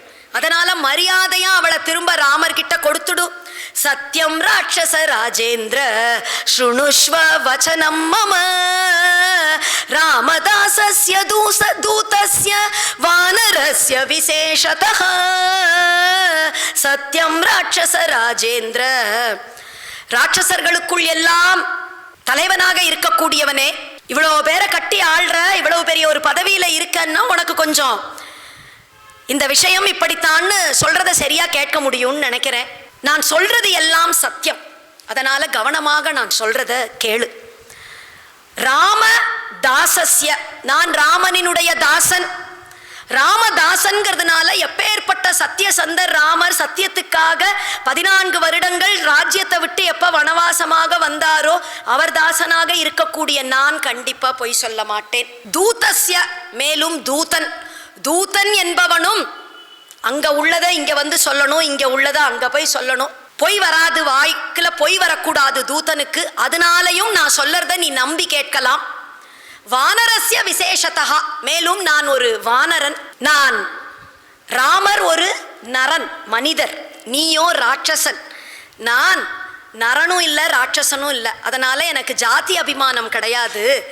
நான் வந்து மனுஷன்னு ராமர் பக்கமும் நான் பேச மாட்டேன், ராட்சசன்னு உன் பக்கமும் பேச மாட்டேன். அதனால நான் சொல்றதை நீ நம்பி கேட்கலாம். ராமாயணத்துல ஸ்லோகங்களுக்கு பெரியவா அந்த வார்த்தைக்கு அப்படி அர்த்தம் பண்ணியிருக்கா. அப்பவே ஜாதி அபிமானம்லாம் அப்போ உண்டு போல இருக்கு, எப்ப பண்ணின ஒரு வியாக்கியானங்கள்ல இப்படி இருக்கு. அதனால நான் சொல்றத நீ நம்பி கேட்கலாம். ராமர் ஏதோ ராஜ்யத்தை இழந்து அனாதையா காட்டுல வந்து சுத்தின் இருக்கார் அப்படின்னுட்டு நினைக்காத. சர்வான் லோகான் சுசம்ஹிருத்ய சராச்சரான் புனரேவ ததா ஸ்ரஷ்டும் சக்தஹா ராமஹா மகாயசாஹா. ராமர் 3 லோகங்களையும் அழித்து எப்படி இருந்ததோ அதே போல் மீண்டும் அதை சிருஷ்டி செய்வதற்கான சாமர்த்தியம் உள்ளவர்னு தெரிஞ்சுக்கொள். அவரினுடைய மனைவி, அதனால அவர்கிட்ட நீ திருப்பி கொடுத்துடு. அப்படித்தான் நீ கொடுக்க மறுத்தால் யுத்தம் என்று ஒன்று சம்பவிக்குமானால் பிரம்மா ஸ்வயம்பூ சதுரானனோவா ருத்ரஸ் திரிநேத்ரஸ் திரிபுராந்தகோவா இந்திரோ மகேந்திர சுரநாயகோவா ஸ்தாத்தும்ன சக்தா யுதி ராகவஸ்ய. எந்த பிரம்மாவை தபஸின் மூலமாக உன் வசப்படுத்தி நீ வச்சுருக்கியோ அந்த பிரம்மாவாலையும் உன்னை காப்பாற்ற முடியாது. இல்ல திரிபுர சம்ஹாரம் செய்த அந்த ருத்ரனை உன்னுடைய பக்தியினால நீ வசப்படுத்தி வச்சுருக்க, அந்த சிவபெருமானாலையும் உன்னை காப்பாற்ற முடியாது. இல்ல எந்த ஒரு தேவேந்திரனை உனக்கு அடிமையா வச்சுருக்கியோ, எல்லா தேவர்களும் உனக்கு கைகட்டி வாய் பொத்தி சேவகம் பண்ணிட்டு இருக்காளே, அந்த எல்லா தேவர்களும் சேர்ந்து அந்த தேவேந்திரனே வந்தாலும் உன்னை காப்பாற்ற முடியாது ராமரிடம் இருந்து யுத்தத்துல. ஜாக்கிரத. அதனால மரியாதையாக சீதையை திருப்பி கொடுத்துடு என்று சொல்ல ராவணனுக்கு வந்ததே கோபம். கொல்லு அந்த குரங்க என்று பெருசா கூப்பாடு போடுறான். ஆஞ்சநேயரை வதம் பண்றதுக்கு அத்தனை வீரர்களும் அப்படி வரா. விபீஷணர் வந்து தடுக்கிறார். தூதனை வதம் செய்யறதுங்கிறது சரி கிடையாது, அது நியாயம் இல்லை. தூதனை அங்கங்களை பங்கப்படுத்தி வேணா அனுப்பலாம். தூதன்னா இன்னென்ன தண்டனை கொடுக்கலாம்னு இருக்கு, அதைத்தான் கொடுக்கலாமே தவிர உயிரை வாங்கக்கூடாது என்று சொல்ல ராவணனுக்கு சரின்னு தோணுறது. வானரர்களுக்கு எது அழகுன்னா வால் தானே. குரங்குன்னா என்ன ஸ்பெஷாலிட்டினா அதோட வால். அதனால இந்த குரங்கினுடைய வாலுக்கு நெருப்பு வச்சு அனுப்புங்க. நிறைய வந்து துணியை வந்து அப்படியே ஆஞ்சநேயரோட வாலில் பெருசா துணியெல்லாம் சுத்தி எண்ணெயெல்லாம் கொண்டு வந்து கொட்டி நெருப்பு வச்சு ஆஞ்சநேயரை அனுப்புறாளாம். பேசாம ஆஞ்சநேயரை அனுப்பியிருக்கலாம். தர தர தரன்னு வீதியோட இழுத்துண்டு வரா. வீதி வீதியா அவமானப்படுத்துறாளாம். வாலுக்கு நெருப்பு வச்சு அப்படி தெருவோட இழுத்துன்னு வரா. ஆஞ்சநேயர் பார்க்கறர். ஆஹா, நல்லதா போச்சு. சீதையை தேடும் பொழுது ராத்திரி நேரத்தில் வந்தேன், ஊரெல்லாம் பார்த்த பொழுது சரியா பார்க்க முடியல. இப்போ இவாளே தெரு தெருவா என்னை இழுத்துண்டு போறா. எங்க என்ன இருக்குன்னு நல்லா கரெக்டா பார்த்து வச்சுக்கலாம். நாளைக்கு யுத்தம்னு படையெடுத்து வரும் பொழுது நகரத்தினுடைய அமைப்பெல்லாம் சரியா தெரிஞ்சிருந்தா நல்லதுதான் அப்படின்னு நினைச்சுண்டு பேசாம போறாராம். வீதியோட ஆஞ்சநேயரை தர தரன்னு இழுத்துண்டு போகிறா. அவ்வளவு ராட்சசிகளும் தெருவுக்கு வந்துடுறாளாம். ஒரு குரங்கு வாலில் மட்டும் நெருப்பு வச்சிருக்கு, எரியறது. பாக்கை வாளுக்கெல்லாம் சிரிப்பா இருக்கு. அதை பார்க்கறதுக்காக எல்லாரும் தெருவுக்கு வந்து அவ்வளவு பேரும் அதை பார்த்துட்டு இருக்க. இப்படியே கொஞ்சம் தூரம் போக பார்க்கறார். சரி போறோம், எல்லாம் பார்த்தாச்சு, எவ்வளோ நேரம் இதை போய் பொறுத்துன்னு இருக்கிறது அப்படின்னுட்டு நினைச்சாராம். அடுத்த க்ஷணம் ரூபத்தை வந்து அப்படி சின்னதா கட்டவரல் பரிமாணத்துக்கு அப்படி ரூபத்தை சின்னதாக ஆக்கின்றார். பல தடவை பார்க்குறோம் இது வரைக்கும் ஆஞ்சநேயர் ரூபத்தை ஒவ்வொரு விதமாக மாற்றிண்டே வர்றாருன்னு. அந்த சக்தி உள்ளவர் தானே. பெருசாக கட்டி வச்சிருக்கா அவரை கயறு போட்டு. சின்னதாயிட்டா கயரெல்லாம் லூஸ் ஆயிடுறது, ஈஸியாக வெளியில் வந்துடுறார். தப்பிச்சு வெளியில் வந்தவர் இப்போ பெருசாக மலை மாதிரி ஒரு ரூபம் எடுத்துக்கிறாராம். ஜில்லுன்னு ஆகாயத்தில் கிளம்பிடுறார். அங்க ஒரு பெரிய கதை ஒன்று இருக்கான். அதை எடுத்து இருக்கிற அவ்வளவு ராட்சசர்களையும் மண்டேலையே போட்டு அவ்வளவு பேரையும் வதம் பண்ணாராம். இவரை யாரெல்லாம் தர தரன்னு இழுத்துன்னு வந்தாலோ அவ்வளவு பேரையும் கொன்றார். மேல பறந்து லங்கை பூரா அரண்மனை அரண்மனையா போய் நெருப்பு வைக்கிறார். வால்மீகி அந்த அத்தியாயத்துல வரிசையா சொல்றார். பிரகஸ்தனினுடைய அரண்மனைக்கு நெருப்பு வைத்தார், வஜ்ரதம்ஷனினுடைய அரண்மனைக்கு நெருப்பு வைத்தார், ஜம்புமாலியினுடைய அரண்மனையை கொளுத்தினார், இந்திரஜித் அரண்மனையை கொளுத்தினார், சுமாலியினுடைய அரண்மனையை கொளுத்தினார், கும்பகர்ணன் அரண்மனையை போய் கொளுத்தினார், மகராட்சனினுடைய அரண்மனையை கொளுத்தினார். கர்ம ஸ்ரத்தையா ஒவ்வொருத்தர் பேரா என்னன்னா ஆஞ்சநேயர் பார்த்து பார்த்து பார்த்து போய் எல்லா பெரிய பெரிய வீரர்கள் எல்லாரினுடைய அரண்மனையையும் போய் எரிக்கிறாராம். அப்படியே லங்கையே பெருசா ஜகத் ஜோதியா பத்திண்டு எரியறது. இதற்குள்ள சீதை கிட்ட போய் சில ராட்சசிகள் ஓடி போய் சொல்றா, ஒரு வானரம் உங்ககிட்ட வந்து பேசின்னு இருந்ததே இங்க, அந்த வானரத்தினுடைய வால்ல நெருப்பு வச்சிட்டா என்று. சீதை துடிச்சு போயிடுறா. அக்னி பகவான குறித்து பிரார்த்தனை பண்ணிக்கிறா. யதி அஸ்தி பதி சுஸ்ரூஷா யதி அஸ்தி சரிதம் தபஹ யதி வா த்வேக பத்னித்வம் சீதோ பவ ஹனுமதஹ யதி கிஞ்சித் அனுக்ரோஷஹ தஸ்ய மய்யஸ்தி தீமதஹ யதி வா பாக்யசேஷோ மே சீதோ பவ ஹனுமதஹ. எனக்கு பதி சுஸ்ரூஷை என்பது இருக்குமானால், என்னுடைய கணவனுக்கு நான் நலவிதமாக கைங்கரியம் செய்திருப்பேனானால், நான் தபஸ் என்று என்னுடைய வாழ்க்கையில் ஏதாவது செய்திருப்பேனானால், ராமனுக்கு மட்டுமே நான் மனைவி என்பது சத்தியமானால், இந்த நெருப்பு ஆஞ்சநேயருக்கு குளிர்ச்சியாக இருக்கட்டும். ராமருக்கு என்னிடத்தில் சிறிதாவது கருணை என்பது இருக்குமானால், எனக்கு கொஞ்சமாவது பாக்கியம் அப்படின்னு இன்னும் ஏதாவது மிச்சம் மீதி என் வாழ்க்கையில இருக்குமானால், இந்த நெருப்பு ஆஞ்சநேயருக்கு குளிர்ச்சியாக இருக்கட்டும் என்று அக்னி பகவானை குறித்து பிரார்த்தனை பண்ண இங்கே ஆஞ்சநேயருக்கு அப்படியே கூலாக இருக்கான். பத்திண்டு எரியறது ஒன்றுமே அவருக்கு தெரியலை. நினைக்கிறாராம், இது எப்படி நெருப்பு பத்திண்டு எரியறது, ஆனால் எனக்கு ஒன்றுமே அதனுடைய ஒரு சூடு தெரியவே இல்லையே. ராமரினுடைய ஒரு வைபவமா, அதனால் எனக்கு இந்த நெருப்பு சுடலையா?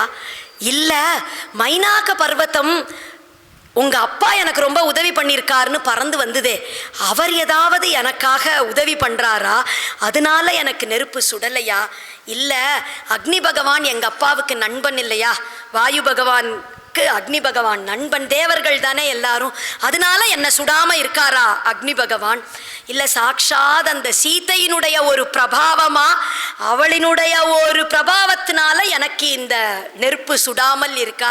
எப்படின்னா என்ன, நெருப்பு சுடலை, சந்தோஷமா அதனால ஜாலியா ஊரு பூரா பறந்து பறந்து பறந்து பறந்து நெருப்பு வைக்கிறாராம். லங்கை பூரா நெருப்பு வச்சுட்டு இப்போ கடற்கரை ஓரமா வந்தாச்சு. நினைக்கிறார், திடீர்னு அவருக்கு தோணுறது, அடடா சீத்தையும் இதே லங்கையில் தானே இருக்கா, அவளுக்கு ஏதாவது ஆயிருக்குமோ, இப்படி நெருப்பு வச்சுட்டோமே என்று நினைக்கிறார். அப்படி நினைக்கும் பொழுதே ஆகாய மார்க்கமாக சில சித்தர்கள் பேசிண்டே போராளாம். லங்கையே பத்திண்டு எரியறது, ஆனால் அந்த சீதைக்கு ஒன்றுமே ஆகலை, அந்த பெண் எந்த விதமான ஒரு பாதிப்பும் இல்லாமல் அப்படி இருக்காளே அப்படின்னு ஆச்சரியமாக சித்தர்கள் எல்லாம் பேசிக்கொண்டு போகிறத கேட்கிறார், சந்தோஷப்படுறார். சரி சீதைக்கு ஒன்றும் ஆகலைன்னு திரும்ப சீதை கிட்ட வரார். என்ன ஒரு தைரியம், எப்பேற்பட்ட ஒரு ஆள் பாருங்க நம்ம ஆஞ்சநேயர். திரும்ப சீதை கிட்ட வந்து சந்தோஷமாக பெருமையாக நடந்த விஷயம் எல்லாம் சொல்லி, இவ்வளோ விஷயம் காரியம் பண்ணிட்டேனாக்கும் கவலையே படாதீங்கோ, நான் போக வேண்டியது தான் பாக்கி, இதோ போய் ராமரை அழைச்சிட்டு வரேன் என்று சொல்லிட்டு திரும்ப கிளம்பி போகிறாராம். அடுத்தது மீண்டும் அப்படி கடல் தாண்டி இந்த பக்கம் வந்து இறங்குறார்.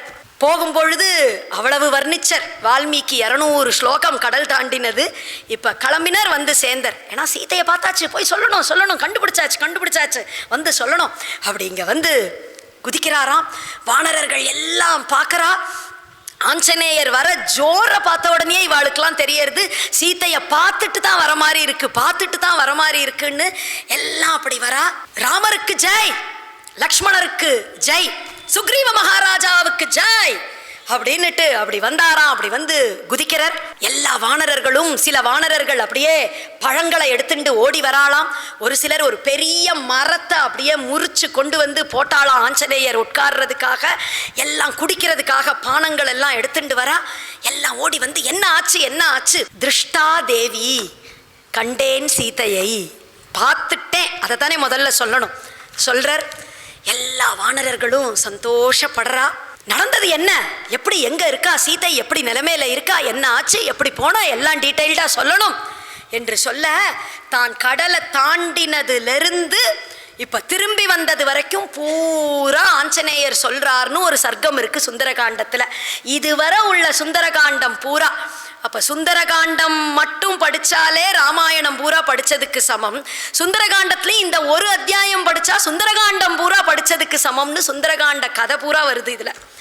அப்படி பூரா விஷயங்களையும் அந்த வானரர்களுக்கு ஆஞ்சநேயர் சொல்ல, ஒரு வீரம், என்ன ஒரு தைரியம், இப்படி சீதை வந்து உங்களால் பார்க்கப்பட்டாளே என்று அப்படி கொண்டாட, மேல அங்கதன் என்ன சொல்றானாம், ராமர்கிட்ட போய் சொல்லி ராமர் வந்து திரும்ப சீதையை காப்பாத்தி கொண்டு போவானே, இங்கிருந்து நம்ம எல்லோருமாக கிளம்புவோம், நேர லங்கைக்கு போய் சீதையை மீட்டு சீதையோட ராமர் முன்னாடி போய் நிற்போம். எல்லாருக்கும் இப்போ ஒரு உற்சாகம் வந்துடுது.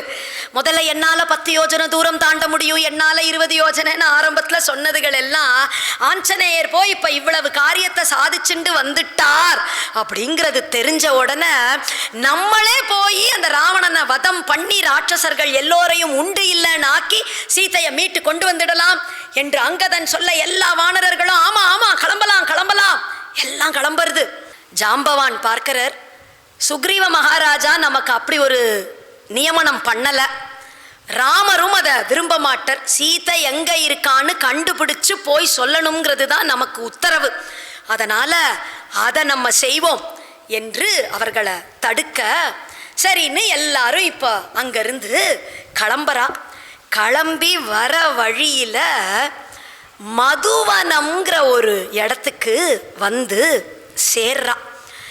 இந்த மகேந்திர பர்வதத்துல இருந்து தானே தாண்டினார் கடலைன்னு பார்த்தோம். இந்த மகேந்திர பர்வதத்துல இருந்து தான் இப்ப திரும்ப கிளம்புறா ராமர்கிட்ட.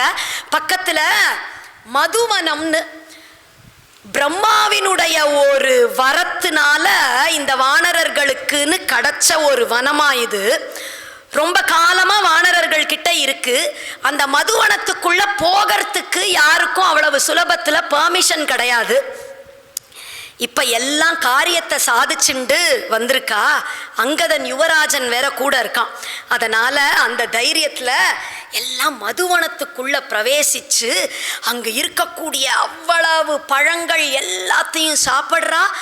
அந்த ஒரு விசேஷமான பூவினுடைய ரசம், ஒரு மது, அதை வந்து எடுத்து அப்படியே நிறைய அப்படி பாத்திரங்கள்ல அண்டா அண்டாவா வச்சிருக்கு. அவ்வளவையும் எடுத்து குடிச்சு எல்லாம் அதுக்கு மேல என்ன பண்றோன்னு தெரியல. அந்த மதுவினுடைய அந்த ஒரு மயக்கத்துல எல்லாம் இஷ்டத்துக்கு ஒரு சிலர் அப்படியே ஆடுறா, ஒரு சிலர் பாடுறா, ஒரு சிலர் உருண்டு புரள்றா, ஒருத்தர் தலகீழ தொங்குறாளாம், ஒருத்தன் ஓடுறான். இருக்கிற மரத்தை எல்லாம் முறிச்சு எரிஞ்சு அங்க இருக்கிற பழங்களை எல்லாம் எடுத்து சாப்பிட்டு அப்படி துவம்சம் பண்றா அந்த மதுவனத்தையே. ஒழுங்கா நல்ல நிலைமையில அங்க ஒரு வானரம் கூட இல்லை அப்படின்னுட்டு வால்மீகி சொல்றார். அந்த மதுவனத்துக்கு காவல் ததிமுகன்னு ஒரு வானரன் ஓடி வந்து தடுத்து பார்க்கறான் இவர்கள் எல்லோரையும். இப்படி செய்யாதீங்கோ, இந்த மதுவனம் எப்பேற்பட்ட ஒரு அபூர்வமான ஒரு வனம், நம்ம கிட்ட எவ்வளவு காலமா இருந்துருக்கு, இப்படி நடந்து கொண்டீர்கள்னு தெரிஞ்சா ராஜா உங்க தலையை வாங்கிடுவராக்கும் என்று வந்து சொல்ல, அந்த ததிமுகனை அடிச்சு ரத்தம் கொட்டி காவலுக்குன்னு இருக்கக்கூடிய அவ்வளவு வானரர்களையும் அடித்து, ஒன்றும் புரியல. மது மயக்கத்துல இதுகளுக்கு என்ன செய்யறோம் என்னன்னே தெரியல. ஜெயிச்சுட்டு வேற வந்திருக்கோம், விஷயத்தை சாதிச்சாச்சுங்கிற ஒரு சந்தோஷம், அந்த திமிர் வேற. எப்பவுமே காலகாலமா செலிப்ரேஷன்னா இப்படிதான் இருந்திருக்கான்னு தெரியல. எல்லாம் அப்படி ஒரு பெரிய ஆர்ப்பாட்டம் அட்டகாசம் பண்ண, அங்கதனும் ஆஞ்சநேயரும் அதுக்கு காவல் இருக்காளாம். என்ன வேணா நீங்க பண்ணுங்கோ, நாங்க 2 பேரும் நாங்க பாத்துக்கிறோம், யாரால உங்களை என்ன செய்ய முடியும்னு இருக்காளாம். இந்த ததிமுகன் பார்த்தான், நம்மளால ஒன்றும் இங்க சாத்தியம் இல்லை, சுக்ரீவ மகாராஜா கிட்ட ஓடுங்கோ, அவர்கிட்ட போய் சொல்லலாம். சுக்ரீவன் கிட்ட ஓடி வந்து தட்சிண திசை நோக்கி சீதையை தேடிக்கொண்டு வந்த வானரர்கள் எல்லாம் மதுவனத்துக்குள்ள நுழைந்து மதுவனத்தையே அப்படியே சமாப்தி பண்ணிட்டு இருக்கா. மதுவனமே இனிமே இருக்காது போல இருக்கு, நீங்க தான் ஏதாவது பண்ணணும். சுக்ரீவ மகாராஜாவுக்கு அப்படி ஒரு கோபம் வரும் அப்படின்னுட்டு நினைக்கிறான் இந்த ததிமுகன். சுக்ரீவன் பார்க்கறார், அப்படியா தட்சிண திசை நோக்கி சென்ற வானரர்களா, இவ்வளவு நாள் ஆச்சு காணுமேன்னு பார்த்துட்டு இருக்கான். வந்து எப்போ இப்படி சந்தோஷமா மது அருந்திட்டு எல்லாம் கூத்தடிச்சுட்டு இருக்கோ, சீத்தைய பார்த்துட்டான்னு அர்த்தம். அந்த கோஷ்டியில அங்கதன் இருக்கான், ஜாம்பவான் இருக்கார், ஹனுமான் இருக்கார், இவ்வளவு பெரியவர்களோட போயிருக்கிற ஒரு கோஷ்டி இப்படி வந்து ஆனந்தமா அவர்கள் கழிக்கிறார்கள்னா போன காரியம் வெற்றின்னு அர்த்தம். ஒரே சந்தோஷப்படுறான். அழைச்சிண்டு வா அவர்களை, போய் நான் அவர்களை மன்னித்தேன்னு சொல்லு, அவர்களுக்கு எல்லாரையும் அவர்களை மரியாதையும் அத்தனை பேரையும் இங்க அழைச்சிண்டு வா எல்லா வைபவத்தோடையும் அப்படின்னுட்டு சொல்லிட, ததிமுகன் அப்படியே ஓடி வரான். வந்து ஏதோ தெரியல, என்னை மன்னிச்சிடணும், உங்களை எல்லாம் நான் இப்படி பேசிட்டேன், சுக்ரீவ மகாராஜா உங்களை அழைக்கிறார், அவர்கிட்ட போய் சொன்னேன் நீங்கள் எல்லோரும் இங்கே இருக்கீர்கள்னு அவர் அழைக்கிறார். அப்படியா? எல்லாருக்கும் ஒரு க்ஷணத்துல எல்லாம் அப்படி தெளிஞ்சு போயிடுத்து, அவ்வளவும் இறங்கிடுத்து. மகாராஜா கிட்ட போய் சொல்லிட்டாரா, அப்படியா, சரி. எல்லாம் அங்கிருந்து கிளம்பி பெரிய ராமருக்கு ஜெய், லக்ஷ்மண சுவாமிக்கு ஜெய், சுக்ரீவ மகாராஜாவுக்கு ஜெய், இப்படி அங்கங்க ஆஞ்சநேய சுவாமிக்கு ஜெய், எல்லாம் கிளம்பி பெரிய பெரிய சப்தமும் கூச்சலுமாக ராமர் சுக்ரீவன் எல்லோரும் இருக்கக்கூடிய இடத்திற்கு வந்து சேர்ந்தார்கள். வந்தவுடன் ஆஞ்சநேயர் சொல்றார், திருஷ்டா தேவி, கண்டேன் சீதையை அப்படின்னு சொல்றாராம். கண்டேன், பார்த்துட்டேன். சீதைன்னு ஆரம்பிச்சா கூட என்னாச்சோ சீதைக்குன்னு அந்த ஒரு க்ஷணம் எப்படி பதறும் மனசு ராமருக்கு. அதனால கண்டேன், பார்த்தாச்சு, கண்டுபிடிச்சாச்சு சீதை எங்க இருக்கான்னு. எப்படி இருக்கா சீதை, அங்கு நடந்த விஷயங்கள் எல்லாத்தையும் சொல்றார் ஆஞ்சநேயர் ராமருக்கு. ராமர் கண்ணீர் பெருக்கிறார். ராமரின் இடத்துல சூடாமணியை கொடுக்கிறார். அந்த சூடாமணியை வாங்கி கொண்டவர் சீதையையே அடைந்தது போன்ற ஒரு சந்தோஷத்தை அடையிறர். எங்கே இருக்கா என்ன ஆனான்னு தெரியல. இந்த சூடாமணி, அவள் அணிந்திருந்த அந்த பூஷணம், அதை மார்போடு அணைச்சிக்கிறார், கண்ணீர் பெருக்கிறார். அப்பா ஆஞ்சநேயா, நான் உனக்கு என்ன கைமாறு செய்வேன்? இப்படி ஒரு காரியம் நீ எனக்கு வந்து செய்தையேப்பா. அந்த அயோத்தி ராஜ்யத்தையே உனக்கு கொடுக்கலான்னா நீ ஏற்றுக்கொள்ள மாட்ட, வேண்டான்னு சொல்லுவ. இல்லை 3 உலகங்களையும் உனக்கு கொடுத்தேன் அப்படின்னாலும் நீ அது எனக்கு வேண்டாம் என்று சொல்லுவ. பரமபதத்தையே கொடுத்தாலும் வேண்டாம் என்று சொல்லுவ. அப்படி இருக்கும் பொழுது நீ செஞ்சிருக்கிற இந்த உதவிக்கு நான் கைமாறாக இதற்கு சமமாக நான் உனக்கு என்ன நான் செய்ய முடியும்? ஆஞ்சநேயரோ நைஷ்டிக பிரம்மச்சாரி, அவருக்கு ஒரு கல்யாணம் பண்ணி வைக்கலாம், மனைவியை மீட்டு கொடுத்துருக்காரேன்னா அதுவும் ஏற்றுக்க மாட்டார். நான் செய்யறதுக்கு இது எல்லாம் சும்மா இல்லை, உண்மையிலேயே பின்னாடி ராமர் அவ்வளவு பேரையும் தன்னோட பரமபதத்துக்கு அழைச்சிட்டு போகிறார். ஆஞ்சநேயர் மட்டும் வரமாட்டேன்னு சொல்றாராம். என்னன்னா, பரமபதத்தில் நீங்க சங்கு சக்கர கதாதரனாக நீலமேக சியாமளனாக அப்படி சதுர்புஜனோட இருப்பேள். எனக்கு இந்த பார்க்குற இந்த ராமஸ்வரூபம் தான் எனக்கு பிடிச்சிருக்கு, இந்த ராம ரூபம் தான் எனக்கு வேணும். அதனால நான் இங்கேயே நான் வந்து இருக்கேன்.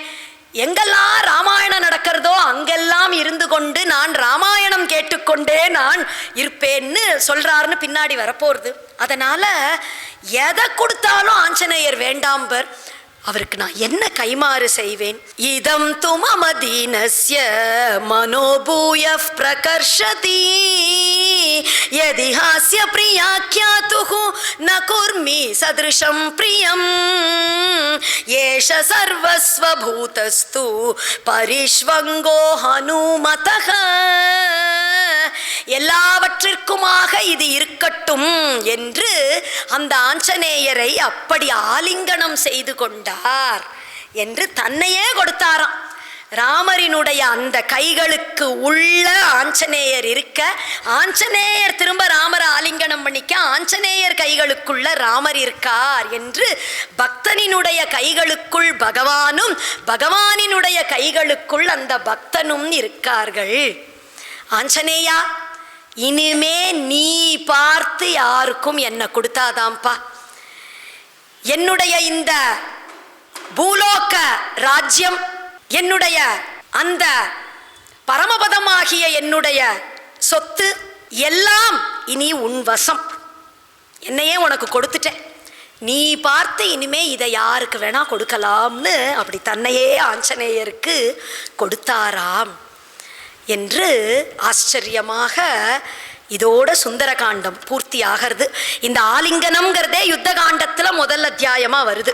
ஆலிங்கனம் செய்து கொண்டார் அப்படிங்கிறது, அப்படி தன்னை கொடுத்தார் ராமர் அப்படிங்கிறது இன்றைக்கு வரைக்கும் அந்த ஆஞ்சநேயர் கொடுத்தால் ராமர் அப்படிங்கிறது இருந்துருக்கு. ராம ஆஞ்சநேயர் என்பவர் குரு ஸ்தானத்தில் இருக்கார் அப்படின்னுட்டு பார்த்தோம். பகவானை பெற்றுக் கொடுக்கக்கூடியவர் குருநாதர். சாக்ஷாத் சீதா பிராட்டிக்கு ராமரை பெற்றுக் கொடுத்தார் ஆஞ்சநேயர்.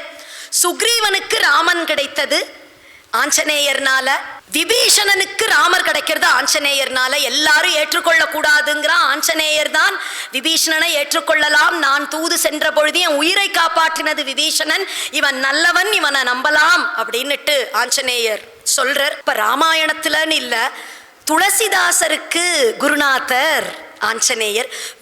அப்படி ராமர் கிடைக்கிறது ஆஞ்சநேயர்னால துளசிதாசருக்கு. துளசிதாசர் சரித்திரத்தில் ஆச்சரியமா வருது. எங்க ராமாயண கதை சொன்னாலும் ஆஞ்சநேயர் அங்க அமர்ந்து கேட்பார் என்று சொல்லப்படுறது. எங்க ராமாயணம் நடந்தாலும் இங்க எங்கேயோ ஆஞ்சநேயர் இருக்க ராமாயணம் கேட்டுக்கொண்டு இருப்பார்னு இந்த துளசிதாசர் ராமாயணம் சொல்றார். ஒரு நாளைக்கு ஜபம் பண்ணிட்டு அந்த ஜபம் பண்ண தீர்த்தத்தை அப்படியே ஒரு மரத்து மேல அப்படி கொட்டினாராம். அதுல இருந்து ஒன்று கிளம்பி அப்படியே வெளியில வருது. என்னன்னா, நீங்கள் ஜபம் பண்ணின தீர்த்தத்தை இங்க என் மேல அது பட்டதுனால நான் ஒரு சாபத்தினால பிரம்மராட்சசா இருந்தேன். இப்ப நல்ல கத்தி அடைஞ்சு நான் கிளம்புறேன். உங்களுக்கு என்ன வேணுமோ கேளுங்கோ, நான் தரேன் என்று துளசிதாசர் கிட்ட கேட்க, துளசிதாசர் எனக்கு ராம தர்ஷனம் வேணும், ராம சாட்சாத்காரமாகணும், நீங்க அனுகிரகம் பண்ணணுமே. அப்பா, அவ்வளோ பெரிய விஷயம்லாம் எனக்கு பண்ண முடியாது, அதை போய் என்கிட்ட கேட்கிறியே. ஆனால் அது எப்படி அதை சாதிச்சுக்கலாங்கிறதுக்கு நான் உனக்கு வழி சொல்கிறேன். டெய்லி நீ ராமாயணம் சொல்லும் பொழுது ஒரு வயசான பெரியவர் ஒருத்தர் ஒரு ஓரமாக உட்காந்து ராமாயணம் கேட்கிறார் இல்லையா, அவர் வேற யாரும் இல்லை, ஆஞ்சநேயர் தான். அவர்கிட்ட போய் நீ கேளு, அவர் உனக்கு ராமதர்ஷனம் ஏற்படுத்தி கொடுப்பார் என்று சொல்ல, அடுத்த நாள் அப்படி உட்கார்றர் கதையில ராமாயணம் சொல்றார். ஆஞ்சநேயரே ராமாயணம் அப்படி கேட்கிறார்னு உடனே துளசிதாசருக்கு ஒரே உற்சாகம், புங்கானு புங்கமா ராமாயணம் வர்ஷிக்கிறாராம். ஆஞ்சநேயரும் சந்தோஷமா அப்படி கேட்கிறார். உபன்யாசம் முடியறது, கிளம்பி போயிடுறார். இவரோ கிளம்பி பின்னாடியே ஓடுறார். இவர் வரதை பார்த்தாலே அவர் மேல மேல மேல போகிறாராம். ஒரு யாருமே இல்லாத ஒரு தெரு. அதுக்கு வந்த உடனே துளசிதாசர் அந்த பெரியவர் காலில் விழறர். நீங்க என்னை ஏமாற்றக்கூடாது, நீங்க யாருன்னு எனக்கு தெரியும், நீங்க சாட்சாத் அந்த ஆஞ்சநேயர்னு எனக்கு தெரியும், எனக்கு எப்படியாவது ராமரினுடைய தர்ஷனம் வேணும், நீங்க தான் எனக்கு அந்த சாட்சாத்காரம் ஏற்படுத்தி கொடுக்கணும். பார்க்குறார் ஆஞ்சநேயர். சரி, நாளைக்கு உன்னுடைய ஆசிரமத்துக்கு ராமர் வருவர், போ. அப்படி பார்க்குறார். அப்படியா? ஆமா, இத்தனை மணிக்கு வருவர் அப்படின்னு சொல்லி அனுப்பிட, துளசிதாசர் அடுத்த நாள் அப்படியே ஆசிரமத்தை எல்லாம் அழகா எல்லாம் சுத்தப்படுத்தி எல்லா ஏற்பாடும் பண்ணி ராமர் வரப்போறார் அப்படின்னுட்டு அப்படி உக்காண்டிருக்கார், தயாரா உக்காண்டிருக்கார். கொஞ்ச நேரத்துல பார்த்தா பெரிய சப்தம் கேட்கறது. ஹாய் ஹூயின்னு ஒரே ஆர்ப்பாட்டம், அமளி. பார்க்கிறார் துளசிதாசர், மிலேச்சர்களினுடைய காலம், முஸ்லிம்கள் ஆட்சி நடந்துருக்கு. அடடா, எந்த படை வருதோ இந்த சமயத்துல போய் இவ்வளவு அழகா எல்லா ஏற்பாடும் பண்ணி வச்சிருக்கோம், இதுகள் ஏதாவது உள்ள நுழைஞ்சிட்டா அவ்வளத்தையும் நாசம் பண்ணிட போறதேன்னு அவசரமா போய் கதவை பூட்டினர், ஜன்னல் எல்லாம் பூட்டினர். உள்ள சிக்குன்னு உக்காண்டிருக்கார். ராமர் வருவர், ராமர் வருவர்னு வெளியில யாரோ பெருசா கதவை இடிக்கிறா. கதவை தர, கதவை தரையா, யாரு உள்ள, கதவை தர, கதவை தர. இவரோ ராம ராம ராம ராம ராம ராம, கதவை வேற இடிக்கிறாளே, இப்ப உள்ள வந்துருவா போல இருக்கே, என்ன செய்ய? ராம ராம ராம ராம. என்னப்பா தேடி வந்திருக்கோம், கதவை தர. என்ன கதவை போட்டிட்டு உட்காந்து இருக்க? ராம ராம ராம ராம ராம ராம. கொஞ்ச நேரம் கதவை இடிச்சு பார்த்துட்டு சப்தம் எல்லாம் கொஞ்சம் கொஞ்சமா அடங்கிறது, எல்லாம் போயிடுறா. மெதுவா கதவை திறந்து பார்க்கிறார், யாரும் இல்லை. அப்பா, திரும்ப உட்காந்துருக்கார். ஆஞ்சநேயர் சொல்லி இருக்கார் எப்படியும் வருவார் ராமர், வரல. அடுத்த நாள் திரும்ப உபன்யாசத்துக்கு போகிறார். உபன்யாசம் முடிஞ்சது, ஓடி வரார் ஆஞ்சநேயர்கிட்ட. இப்படி ஏமாத்திட்டேளே, ராமரை கூட்டின்னு வரேன்னு சொன்னேள்யா, எவ்வளவு நேரம் காத்துன்னு இருந்தேன், நீங்க சொல்லி அது பொய்யா போகலாமா அந்த வார்த்தை, இப்படி போய் பண்ணிட்டேளே. என்னது, நான் சொல்லி பொய்யா போச்சா? அங்கிருந்து ராமரை அழைச்சிட்டு வாசல்ல நின்று கதவை தரடா, கதவை தரடான்னா கதவை பூட்டிட்டு உள்ள உக்காந்துட்டு கதவை திறக்காம எனக்கு எவ்வளோ பெரிய அவமானமா போச்சு தெரியுமா? எனக்கு ரொம்ப வேணுங்கிறவர், ரொம்ப உங்க மேல பக்தி உண்டு, கண்டிப்பா வாங்கோன்னு எப்படியோ ராமரை சொல்லி நான் அழைச்சிட்டு வந்திருக்கேன். என்னது, பெரிய ஆர்ப்பாட்டத்தோட சைன்யம்னா மிலேச்சர்கள் சைன்யம் வருதுன்னு கதவை பூட்டினேன். பின்ன ராமர் வந்தா சும்மாவா வருவர்? எவ்வளவு பெரிய அரசன் அவர், சதுரங்க சேனையும் கூட வரத்தான் செய்யும். அதுவும் ராமர்னா அயோத்தி சேனை வரும், வானர சேனை வரும், விபீஷ்ணனோட ராட்சச சேனையும் வரும், அத்தனையும் வந்தது. நீ கதவை பூட்டி கதவை திறக்கல அப்படின்னாராம். துளசிதாசர் சிரிச்சிண்டர். ராமர் நினைச்சா கதவா ஒரு தடை, அவர் நினைச்சா தோன்றலாமே எய்தாப்புல. சரி, இது ஒரு லீலை, எப்படியோ இப்படி இந்த அளவுக்காக வந்தாரே என்று பின்னாடி அடுத்தது ஒரு சமயம் துளசிதாசர் அப்படி அனுஷ்டானம் பண்ணிட்டு இருக்கார் சரையு நதி தீரத்துல. அப்படி அவர் அனுஷ்டானம் பண்ணி திலகம் இட்டு இருக்கார் நெத்தியில. 2 பசங்க துளையமாடி நீச்சல் அடிச்சுட்டு இருக்கா. அவ 2 பேரும் ஓடி வந்து பாபா பாபா எங்களுக்கும் திலகம் இட்டு விடுங்கோ அப்படின்னு கேட்கிறாளாம். உடனே 2 பேருக்கும் அப்படி திலகம் இட்டு விடுறார். அப்போ ஒரு மரத்துல இருந்து ஒரு முகம் மட்டும் கிளி மாதிரி இருக்கு, ஒரு குரங்கு ஒண்ணு பாடுறதாம். துளசிதாசர் திலகம் இட்டு விட ராமரும் லக்ஷ்மணருமே வந்து அப்படி அந்த திலகத்தை இட்டுக்கிறா அப்படின்னு பாட, ஆஹான்னு இப்படி திரும்பி பார்க்கறார். இந்த பக்கம் இவா 2 பேரும் மறைஞ்சிடுறா. இப்படி ராமலக்ஷ்மணர்களே வந்தார்கள்னு இந்த மாதிரி சரித்திரத்துல வருது. ஆஞ்சநேயரே கூட இருந்து இருந்து எப்படி ராம சாட்சா்காரத்தை துளசிதாசருக்கு ஒவ்வொரு அப்படி பெற்று கொடுக்கிறார் என்று. அப்படி அந்த ஆஞ்சநேயர் நினைச்சா நமக்கு ராமர் கிடைப்பார். துளசிதாசர் காலத்துலன்னு இல்லை, இன்றைக்கு வரைக்கும் இன்னும் துளசிதாசர் சரித்திரத்துல அக்பர் பண்ணின விஷயம்லாம் வருது, நடந்த கதைகள் அவ்வளவு இருக்கு. ஏதாவது ஒரு சந்தர்ப்பம் கிடைச்சா அப்ப நம்ம சொல்லலாம்.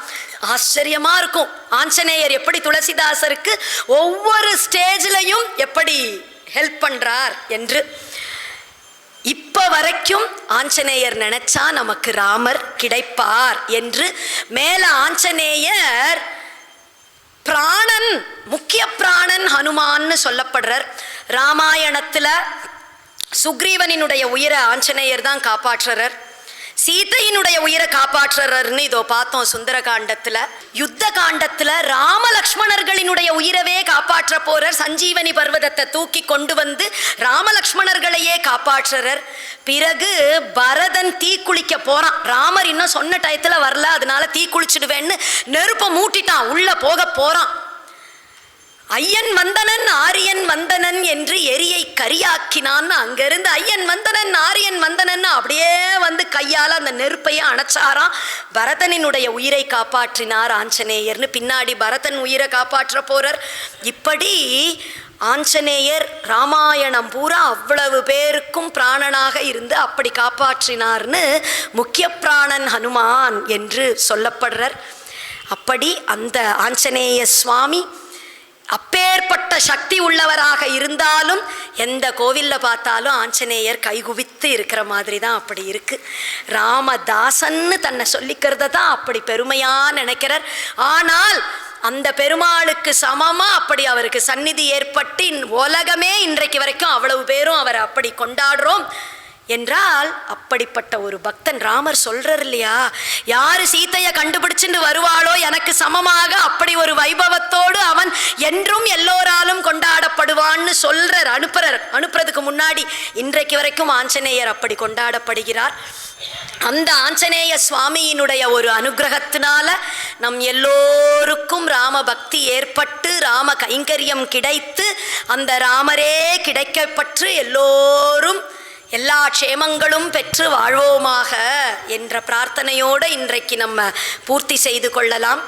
அஞ்சனானந்த வீரம் அசோகவன சஞ்சாரம் வந்தே லங்கா பயங்கரம் சீதா சோக விநாசகரம் ராம ராம ஜெய ராம ராம ராம ஜெய ராம ராம ராம ஜெய ராம ராம ராம ஜெய ராம ராம ராம ஜெய ராம சாயி ராம ஜெய ராம அஞ்சனானந்த வீரம் அசோகவன சஞ்சாரம். ஆஞ்சநேய சுவாமிக்கு ஜானகி காந்த ஸ்மரணம். சத்குருநாத் மகாராஜ் கி ஜெய் ஸ்ரீராம். சபையோர்களே, உங்கள் அனைவருக்கும் இனிய வணக்கம். இதுகாரும் ராமாயணத்தை மிகச்சிறப்பாக இங்கே நமக்கு வழங்கி கொண்டிருக்கின்ற திருமதி பிரியா சந்தானகிருஷ்ணன் அவர்கள் கடந்த 8 நாட்களாக மிகச்சிறப்பாக ராமகதையை சொல்லி வருகின்றார்கள். உண்மையிலே நாமெல்லாம் பாக்கியம் பண்ணியிருந்தால் மட்டும்தான் இந்த கதையை கேட்க முடியும். ராமருடைய கதையை கேட்பேன் என்று சொன்னால் அதற்கு ஆஞ்சநேயருடைய அருள் வேண்டும். அந்த வைபவத்தை, அந்த கதையை நமக்கு அப்படியே தத்ரூபமாக எப்படி ஒரு ட்ராமா பண்ணால் நமக்கு எப்படி தெரியுமோ அதே மாதிரி அம்மா அவர்கள் செங்கே நமக்கு சொற்பொழிவாற்றினார்கள். உண்மையிலே நமக்கு புல் அரிக்கின்றது. அவங்க சொல்லும்போது அந்த சுலோகங்களை எல்லாம் கேட்கின்ற பொழுது நமக்கு அந்த மெய் சிலிர்க்கின்றது. உண்மையிலே ராமர் வாழ்ந்த காலத்திற்கு நாம் சென்று விட்டோமோ என்று நினைக்க தோன்றுகின்றது.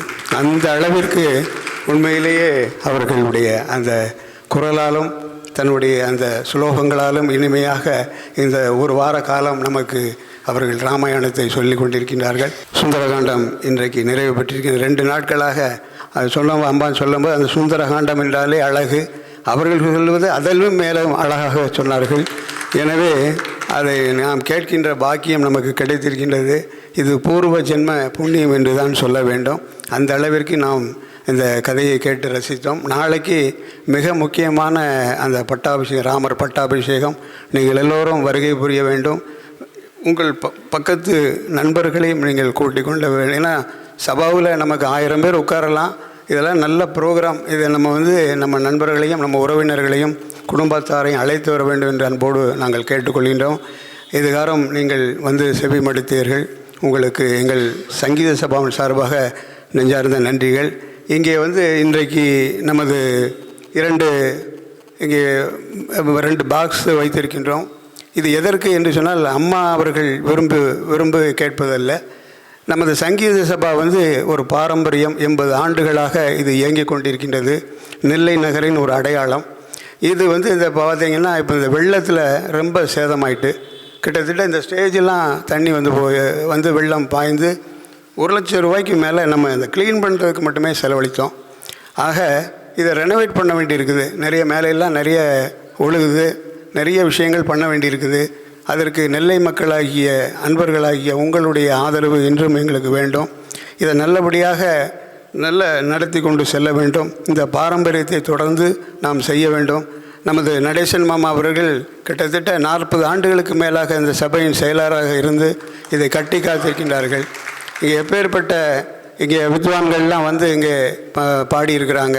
பல நாடகங்கள் நடந்திருக்கின்றது, பல கதா காலட்சேபங்கள் நடந்திருக்கின்றது, கச்சேரிகள் நடந்திருக்கின்றது. அதெல்லாம் நம்ம நினைக்கும் போது நெல்லைக்கு இது ஒரு பெருமை. அந்த பெருமையெல்லாம் உங்களைத்தான் சாரும்.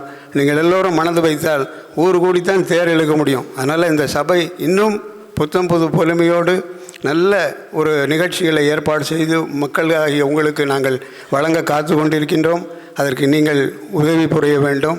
நல்ல விஷயங்களை நாம் நெல்லை மக்களுக்கு செய்ய காத்து கொண்டிருக்கின்றோம் என்று சொல்லி இதுகாரம் நமக்கு இந்த வால்மீகி ராமாயணத்தை மிகச்சிறப்பாக மிக அருமையாக நமக்கு, அதாவது ஒரு சின்ன பிள்ளைக்கு கூட புரியும் இந்த கதையை அவங்க கேட்குறது. அந்த மாதிரி ஒரு மெத்தடில் சொல்கிறாங்க. அதே மாதிரி நேற்று சொன்னாங்க, சான்ஸ்கிரிட் வகுப்புகள் இலவசமாக குழந்தைகளுக்கு நான் சொல்லித் தருகிறேன் என்று சொல்லியிருக்கின்றார்கள். இதெல்லாம் அந்த காலத்தில் கலிகாலத்தில் நடக்குமான்னா நடக்கும். அதற்கு இப்பேற்பட்ட நல்ல ஆத்மாக்கள் இங்கே இருக்கின்றார்கள். நீங்கள் எல்லோரும் வருகை புரிந்து சிறப்பிக்க வேண்டும் என்று கேட்டுக்கொண்டு உங்களுடைய அந்த அன்பை வேண்டி விடைபெறுகின்றேன். நன்றி, வணக்கம்.